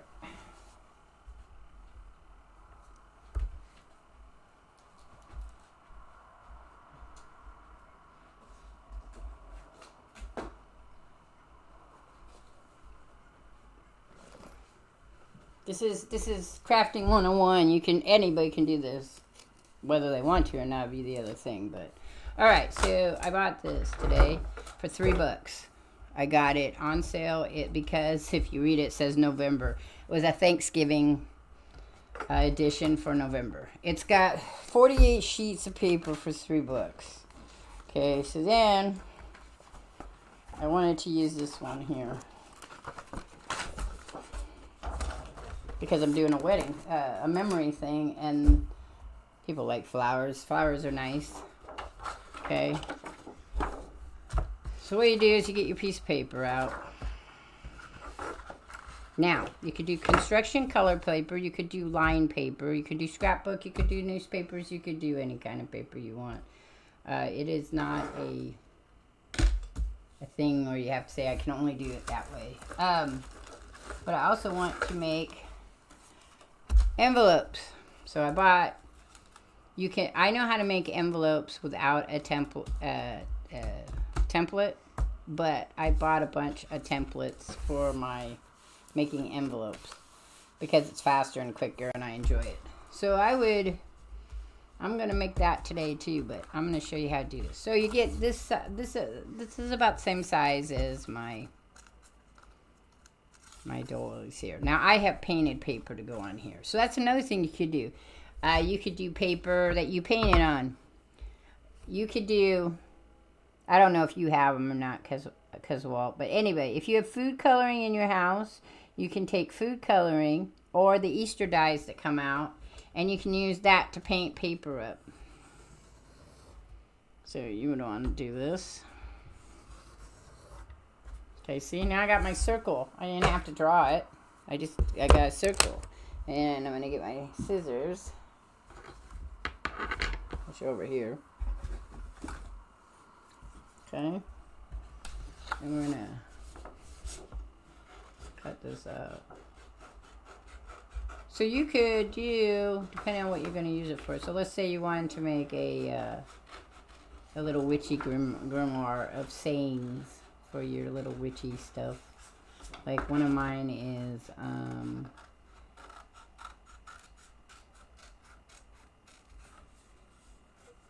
let the rain fall, because I can always dry up even on a sad day. So it's just a saying, right, that I say to myself sometimes.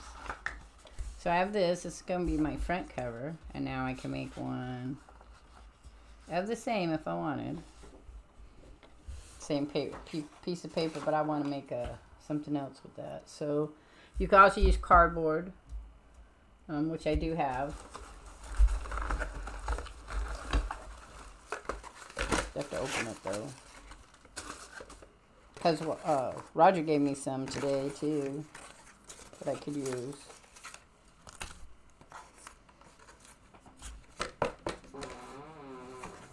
Making noises over there, dude.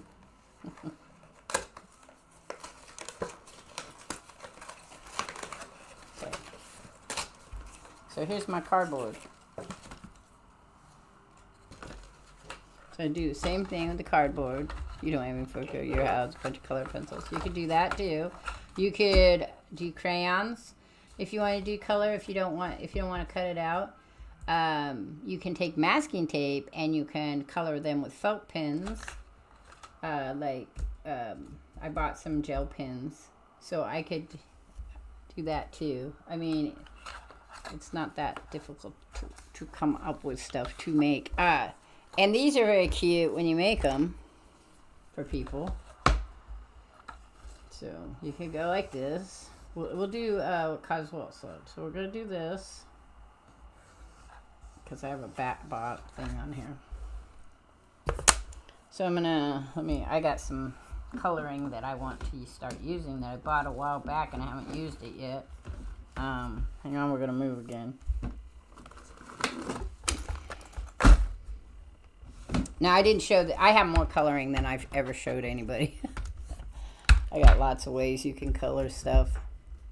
Okay, these are well liked by a lot of artists. So these are like a crayon, but they have this like smear. They're more like a pastel too. They're called something I can't remember what they're called here. They're gelatos. So they're like gel crayons. So we're gonna pick out a few colors I like. I like this color here. I think would be nice. Let's see if we got green. I also have watercolor pens, which I bought some more of those. So here's another green, and then I have green for that. So I'm gonna cut these out. I'm gonna show you how to put this together. And then be voila. Now here's the thing. If you don't want to use the dollies and you want to make round anything, just go bigger. I mean, you could use pots or anything that's round. I always suggest you use cardboard, like from cracker boxes, makes good journal stuff. You can use, if you're looking for covers, you can use like Amazon packaging that's mailed to you. That works too. Okay, so there you go. I'm going to color this side because I have that there. And I'm not very crafty. If you go and look at some of the people I watch and you look at me, there's stuff I have to watch them to do. Because I'm not very intuitively. I'm just really good at looking at something and saying, oh, you know what? I bet you I can do that differently. That's what I'm good at. So, all right. So now we're going to color it. And these, on this slick stuff, this is going to be really interesting because I don't think I've ever done that. So, like, they're like a little crayon. You can get these in, you know, almost anywhere. But they have that weird texture, see? That you can kind of brush them out. They're just weird to touch. They're not soft like you think they would for how they smear on there, but they're not hard either.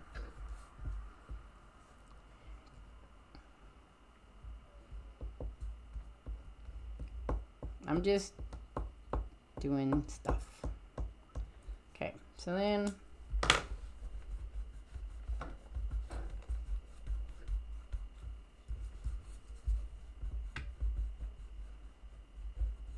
just get busy. We just get busy. This is the back, so it's not gonna matter.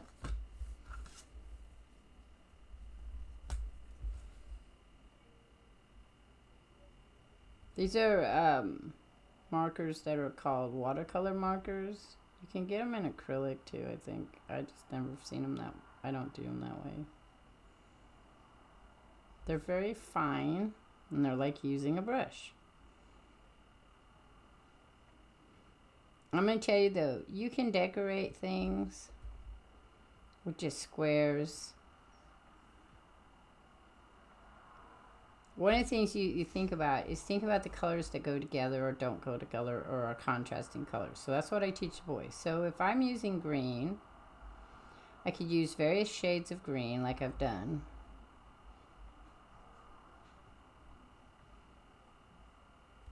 Okay, and then the other color you would want to do with green is red. That's contrasting. Do watercolor pens, if you take care of them, they do. And it depends on how much you're using them. So now I've had this set for 3 years, but I don't use it an awful lot. Just because I also have watercolor paints. I just got these so that I could do things like this with if I wanted. I'd rather do, let me get something here. I would rather, in the long run, just cut out a piece of something. Like, we'll do this one. We did it before, so I'd rather do something like this where I cut the picture out. I don't mind drawing. I don't. But sometimes, you know, people can be critical about stuff. So, as is, we are all critical of ourselves. And I have a lot of learning to do. So, but, you know, Sharpie pens do work just as well. You could, my son draws in Sharpies. You could get a bunch of Sharpies. You can buy Crayola markers. They work. I have those too. They work great.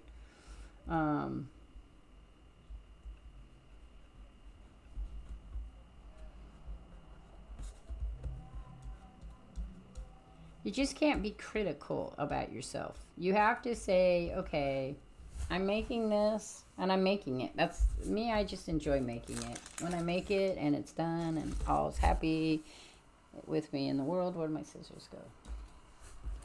So I'm not happy with this down here, so I'm going to do this. I'm just going to cut this little bugger out. This was, you know how you buy soap or whatever? This is a paper that was in, that the soap was wrapped up in.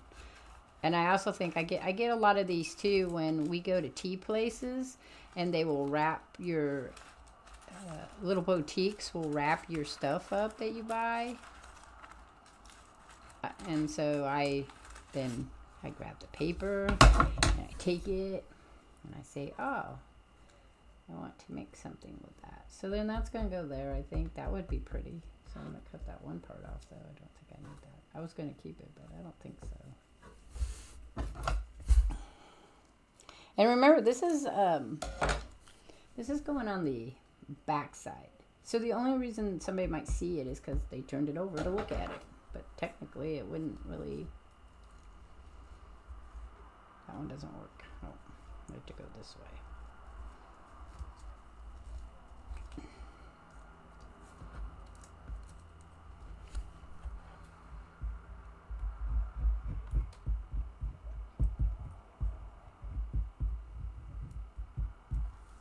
Can you guys hear the music? I mean, I can hear the music, but I don't know if you can.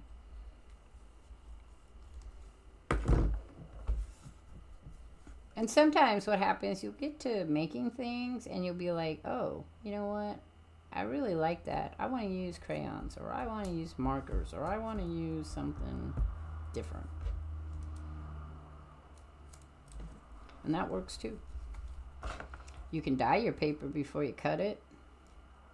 So if you drink tea or coffee, so if you drink tea or coffee, even if you drink them out of those little, I don't know, those little cups that pours through your water, you can take the old grinds, and in the cups, you pull it out of the cups, and you soak it in water, and then you put whatever paper you want to use, and you soak it in that, and it will take on the color. It'll look like this color, this kind of parchment color. It'll get a parchment color to it, and that's good. All right, so now we're gonna do this.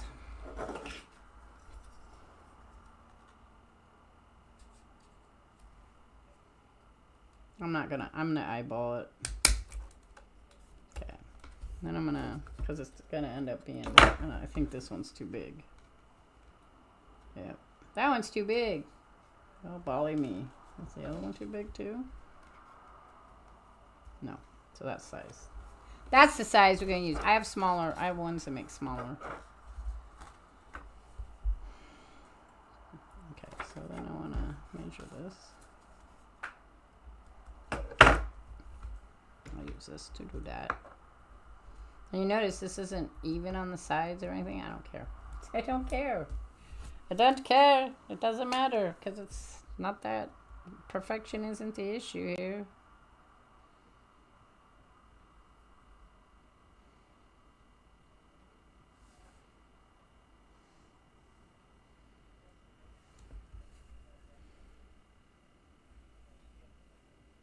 Oops, wrong side.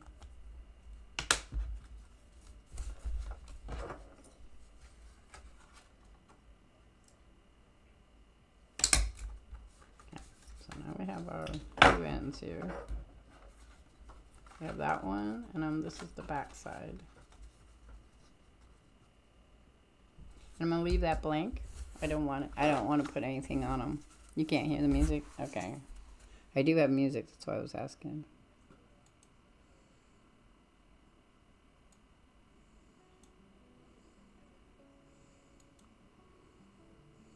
Oh look, we can catch one. Yay. Ham. You guys aren't gonna see it, so I got a new. Cool.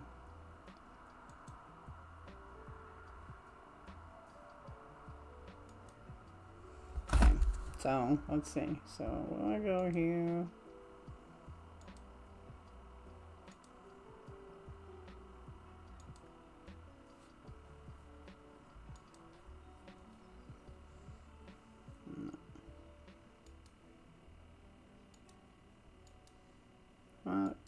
There we go. How many crafting tools do I have? A lot. I have a lot of crafting tools. So I have, I don't have as many as other people have, I guess. I have a lot of tools that you would use that might be used for other things. So I have ecto blades, you know, like paper box cutters. I've got like 2 or 3 of those. I have quite a few scissors. I collect scissors actually. I bought these. I got them at a thrift store. There was 3 of them in a pack. I bought all 3 of them. I can make holes though with. I have a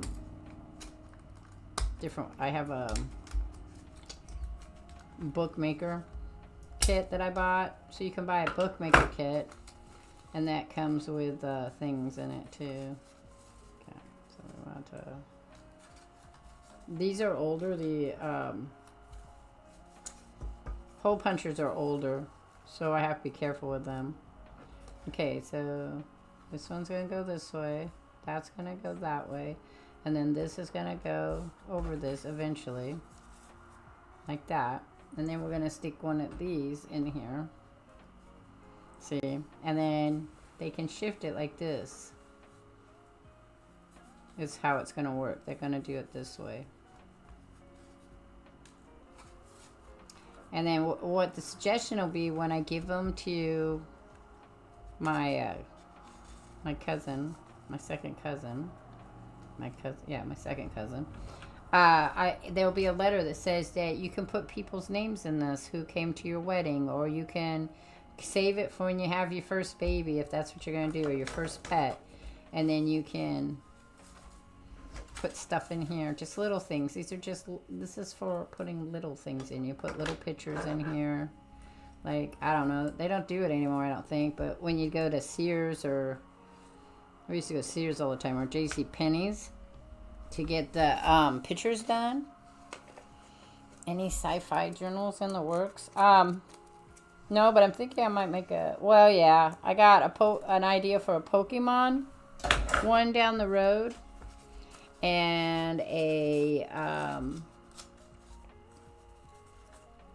Pokemon one, because I've got this cover that I think will work really well. Or like maybe not Pokemon, but just Japanese cutesy things, I guess. I don't know. I have a rainbow one I want to do.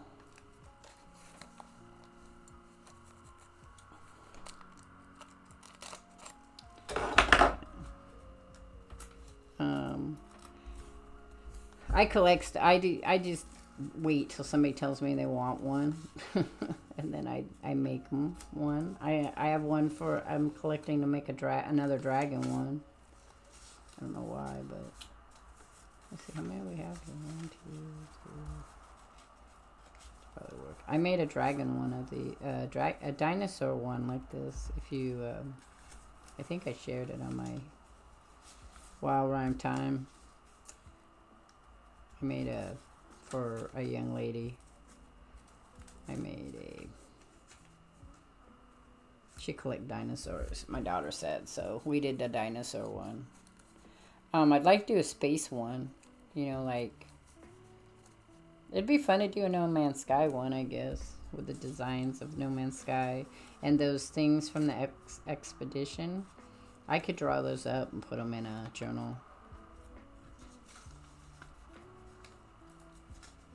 Okay, so we got quite a few of those there. I think I want to put some more on there, though. So, like, there's so many different ways you could do this, really. But I'm going to make them, and then I was going to make... So this is my envelope. See, like this. And then you stick this, when it's done, in the envelope. You don't have to close it. So I'll probably take that lid off. I probably won't use that part. I just need the folding part. But I have tons of these dollies.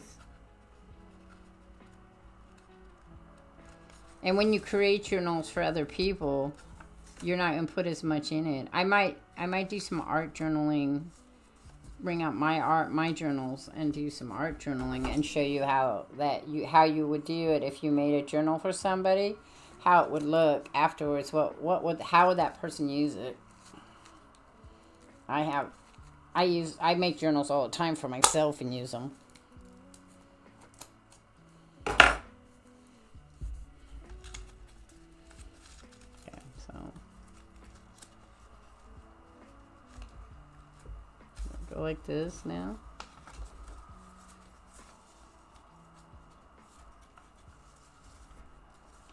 And when you create journals for other people, though, you don't really decorate them up a lot. So that's why I have my own journals. If I feel like doing art in something, I can do it in that way. I gotta get these to balance right. They're not balancing right. There we go.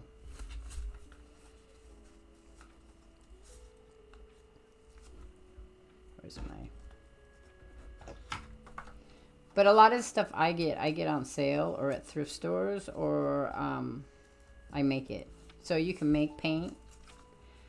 You can buy, so right about now, there'll be a lot of that school chalk out there. If you buy the school chalk, you grind it up and you add, I think it's baby oil. I have to remember.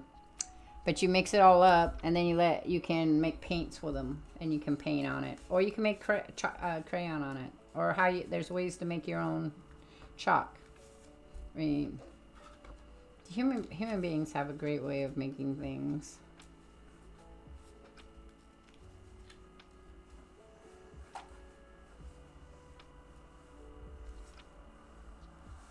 See, it's not perfect. No, it's not perfect, but perfect isn't what you want out of things sometimes. You just want things that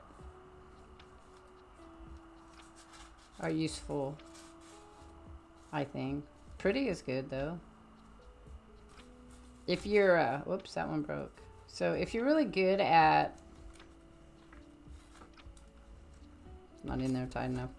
If you're really good at measuring stuff, I'm not good at measuring. So if you're really good at measuring stuff, you're going to do better in crafting, journal crafting, than most people are. Because you're going to be really great at that, keeping things where they need to be on that. I just bought this thing to color and stencil. I like painting and putting journals together, I think, more than I like decorating them. I like just making a book. I think that making a book is spectacular. Okay. Might be this paper in the front. It's too thin. If that's the case, then I'm going to have to try something else.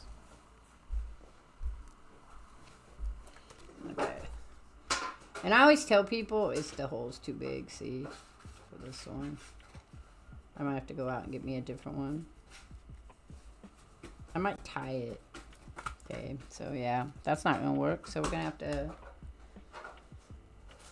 think of something else here. My hole punch is too big. So I'm gonna have to go find me another. I don't think I have any. We could do the keys, I think. Let's try the key. Key's pretty anyway. Rub my neck, honey, real quick. Ah, thank you. Right, yeah, right there. Hurts. Hurtsy, hurts. And sometimes things don't work out the way you want them to, and then you try something different. So I could use, instead I could tie this. I have plenty of string and yarn I could use. That would work too.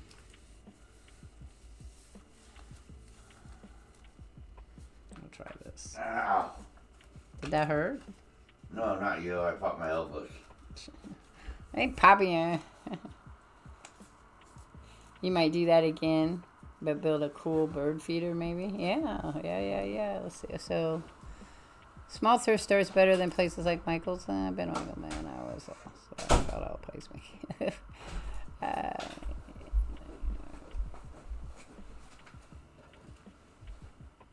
So, I think that, so you have to think about what you want to look for. So if you're building a bird feeder, depending on what you're using, I'd go to Lowe's. I would go to a hardware store before I'd go to an art store. But Michael's right now has their own bird where you can paint them. So you buy them, they're wood, and they're already pre-designed, and then you paint them. But I don't think that Michael's is where I would go to get the wood to make a... Because there's all kinds of different ways to make bird feeders, though, too. You can make... I watched this lady for a long time that makes these fabulous bird feeders out of plastic bottles and milk cartons. I've watched people take shoe boxes and paper mache them and make really great stuff from them. Can't get my thing open. Yeah, I don't think that Michael's, I mean, if you're doing like, yeah, I can't think of why, I don't know. What were you looking for at Michael's? You felt out of place, huh? Oh, it's your artist, you can't feel out of place, but like they have stuff for, they do have that model, the balsamic wood. You buy balsamic wood there if that was what you were going to be using. But I would go to Lowe's before I would go, or Walmart even. But I think Lowe's would have the stuff you needed better for building a bird feeder. But plastic bottles work really well. I have a problem here because it rains so much. I can't. I gotta get my glasses again. I lost the hole here. Oh no! I've lost my glasses. I can't find anything. Can't keep them in track. Where did I put that? Alright, well. Anyway. So, if I could get the thing open, this would work. Or I could have used the keyhole. The keyhole one would probably work better. Or, as I said, if this didn't work out for me and I had this envisionment plan for it and this didn't work out, I would just get out yarn or thread. You can make paper string. Like I could use this. If the idea is I just need something to tie it on. But I wanted to open this, but I can't get it open because I can't see it. Oh, there it is. I'm like, I can't see it to open it to see if this one will work. There they go. It's very pointy. I don't like it. Okay. Is it still gonna let me? Yeah. Okay, there we go. See? Could do it that way, or they could move it this way and just open it this way. See? I don't want to bend it right now because I want them to decide which way they'd want to do it. But there it is. I did it. Ha ha ha ha ha. You were making a birdhouse? I would do the Baltic. Or you could use the Baltic. Or have you seen that polycarbonate stuff? That's kind of thick. It's like a weird plastic glass. Those are cool too.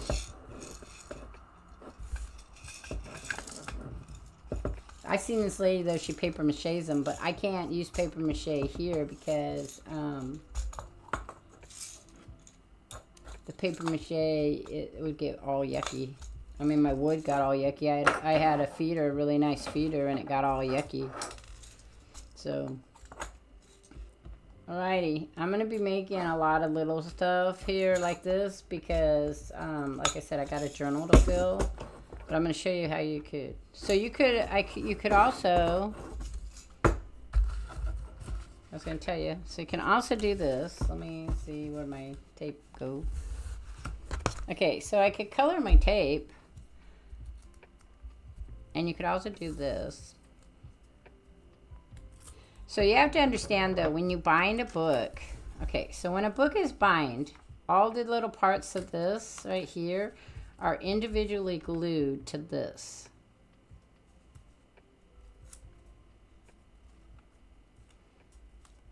And that's how you keep your book pages from falling out, you see, because they're glued to that.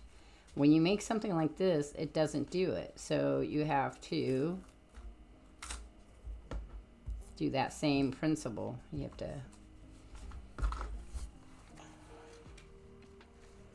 how many target pages? Well, the spines are pretty small.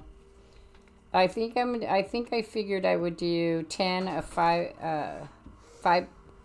So if you have 5 pages, that's front and back. So you have 10 pages. And you make a signature. When you make the signature is all the folded pages. So I'll show you in just a minute. Because it's hard to explain it in my brain. Okay, so now I've glued that.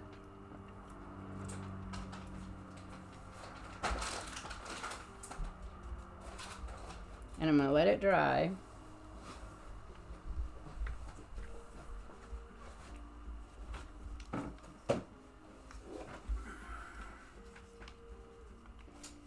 See, it already is mucked up. Already mucked up.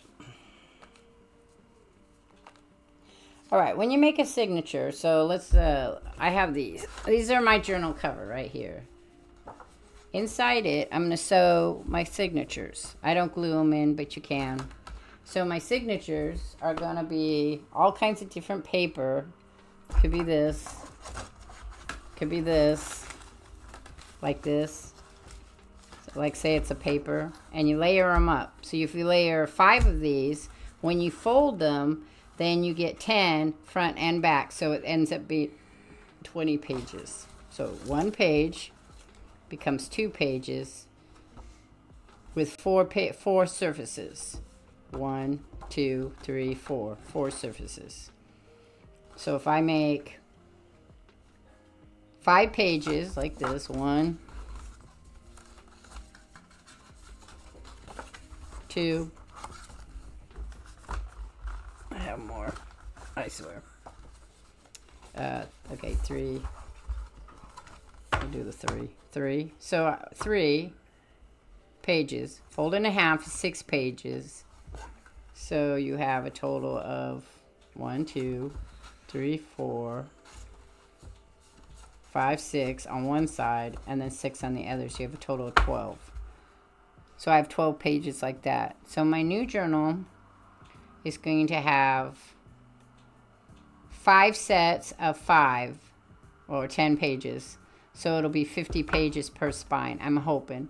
And it'll be 100. The problem is even if you see it in your mind's eye, until you actually get those pages sewed in, you have no way of knowing how bulky the book's going to get. Because even if the spine will hold it, the pages sit like this.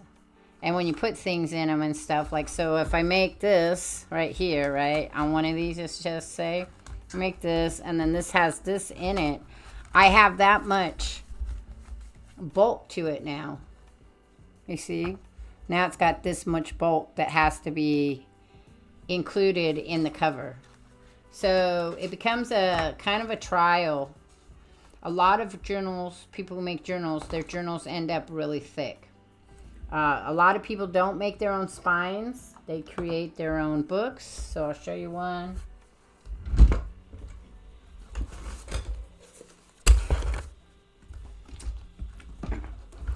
So this is one of my journals made from a book. It has gotten too much stuff in it, so it is now too heavy to hold any of my stuff. And it's just, all it holds is papers. But because it has so much in it, the spine has become broken. And I'm going to have to either replace the spine on it. See how it's cracked right here? I'm either going to have to replace the spine, put a new spine on it, or I'm just going to make me a new journal, which I have a new journal that's replacing this journal. I bought one. It's not a journal. I bought a...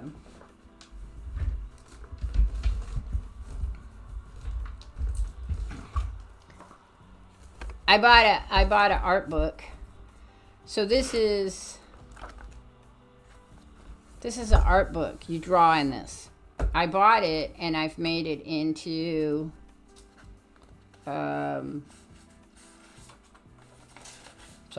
I've made it into it keeps all my information, that loose paper information that I need to know where it's at. And I've been decorating it ever slowly. And then here's another one that I made. This one's very bulky, but the spine was really strong on it. This one here, you see the spine has stayed together, and it is very bulky. I don't know if you guys can see that. See how much stuff that's in that? And this is a journal that holds all the different things I've learned over the years on how to make for journal stuff. So like let me show you. Like these ones right here. This is a tri pocket. So there's a pocket here. There's a pocket down here that allows you to hold more stuff in it. And then I have stuff in it that, like, here's another pocket. And so I just put these things in. Here's another one with some ideas that I made. So this is pockets. See the pockets right here? There's a pocket there. There's a pocket right here. And there's a pocket down here. And then I leave notes on it. Maybe use lace along this, right? Rainbow colors would be good. All right. So I seen another person that did lace all the way around. And then I write where I get these from. So like, here's another one. Make a gift certificate. This is to hold stuff for you. Shows you how to do it. Here's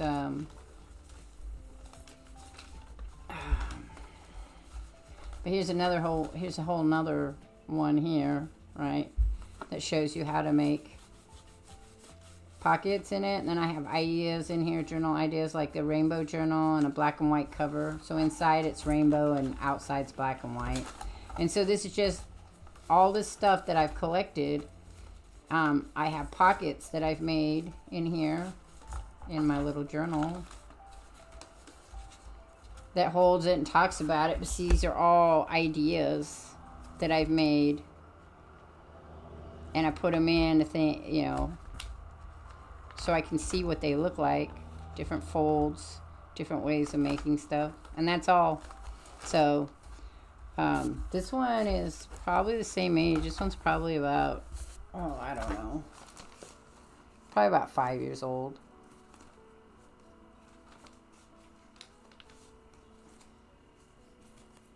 I have different ways of folding paper, pages and stuff like that, and just ideas. Here's another journal cover thing with journal stuff in it. Just so I can look at it and go, oh, hey, wait, I don't know what kind of pocket I want to make. So I could go in there and look at pockets, or I can go in there and I can draw a picture, or I have an idea for something. I can go and put that idea in there. So, all right. Well, that's it for tonight. We're going to make some more. I'm going to make some envelopes. Next time, we'll make envelopes. I'm going to make some more of these. I got to go find my smaller hole punch or my Dremel, my ice pick thing for making book spines. So I can make smaller ones so those smaller pieces go in. And that's what we'll be doing. But I'm not going to do these again on screen. I'm going to do some envelopes. And then I'm going to show you how to make some... with these, I'm going to make little tiny journals. So we'll be doing that with signatures. All that kind of stuff. So, all right. Thank you, Cuz Walt, for hanging out and asking questions. You should go to YouTube. They have a lot of people that do crafty stuff who will make stuff. There's a lady I watch that makes a lot of recycling stuff that you could do for bird feeders and stuff. But anyway, I will catch you guys all on the flip side, and I will be back tomorrow afternoon, maybe to play some Avow. Or I'll play Blacktail, because I'd like to finish Blacktail up. I'm sure I'm not very close. I think about halfway through it. But I need to get back to it. Infinity Nikki too. So maybe we'll do half of Blacktail and half of Infinity Nikki. On Sunday I'm doing Pacific Drive. I was going to do it today, but things got wonky, so I may start doing that on Wednesday nights when I'm not out and about, or Wednesday afternoons. Anyway, have a good one, guys. Have a nice, happy Friday, and maybe I'll chat with you tomorrow. Peace.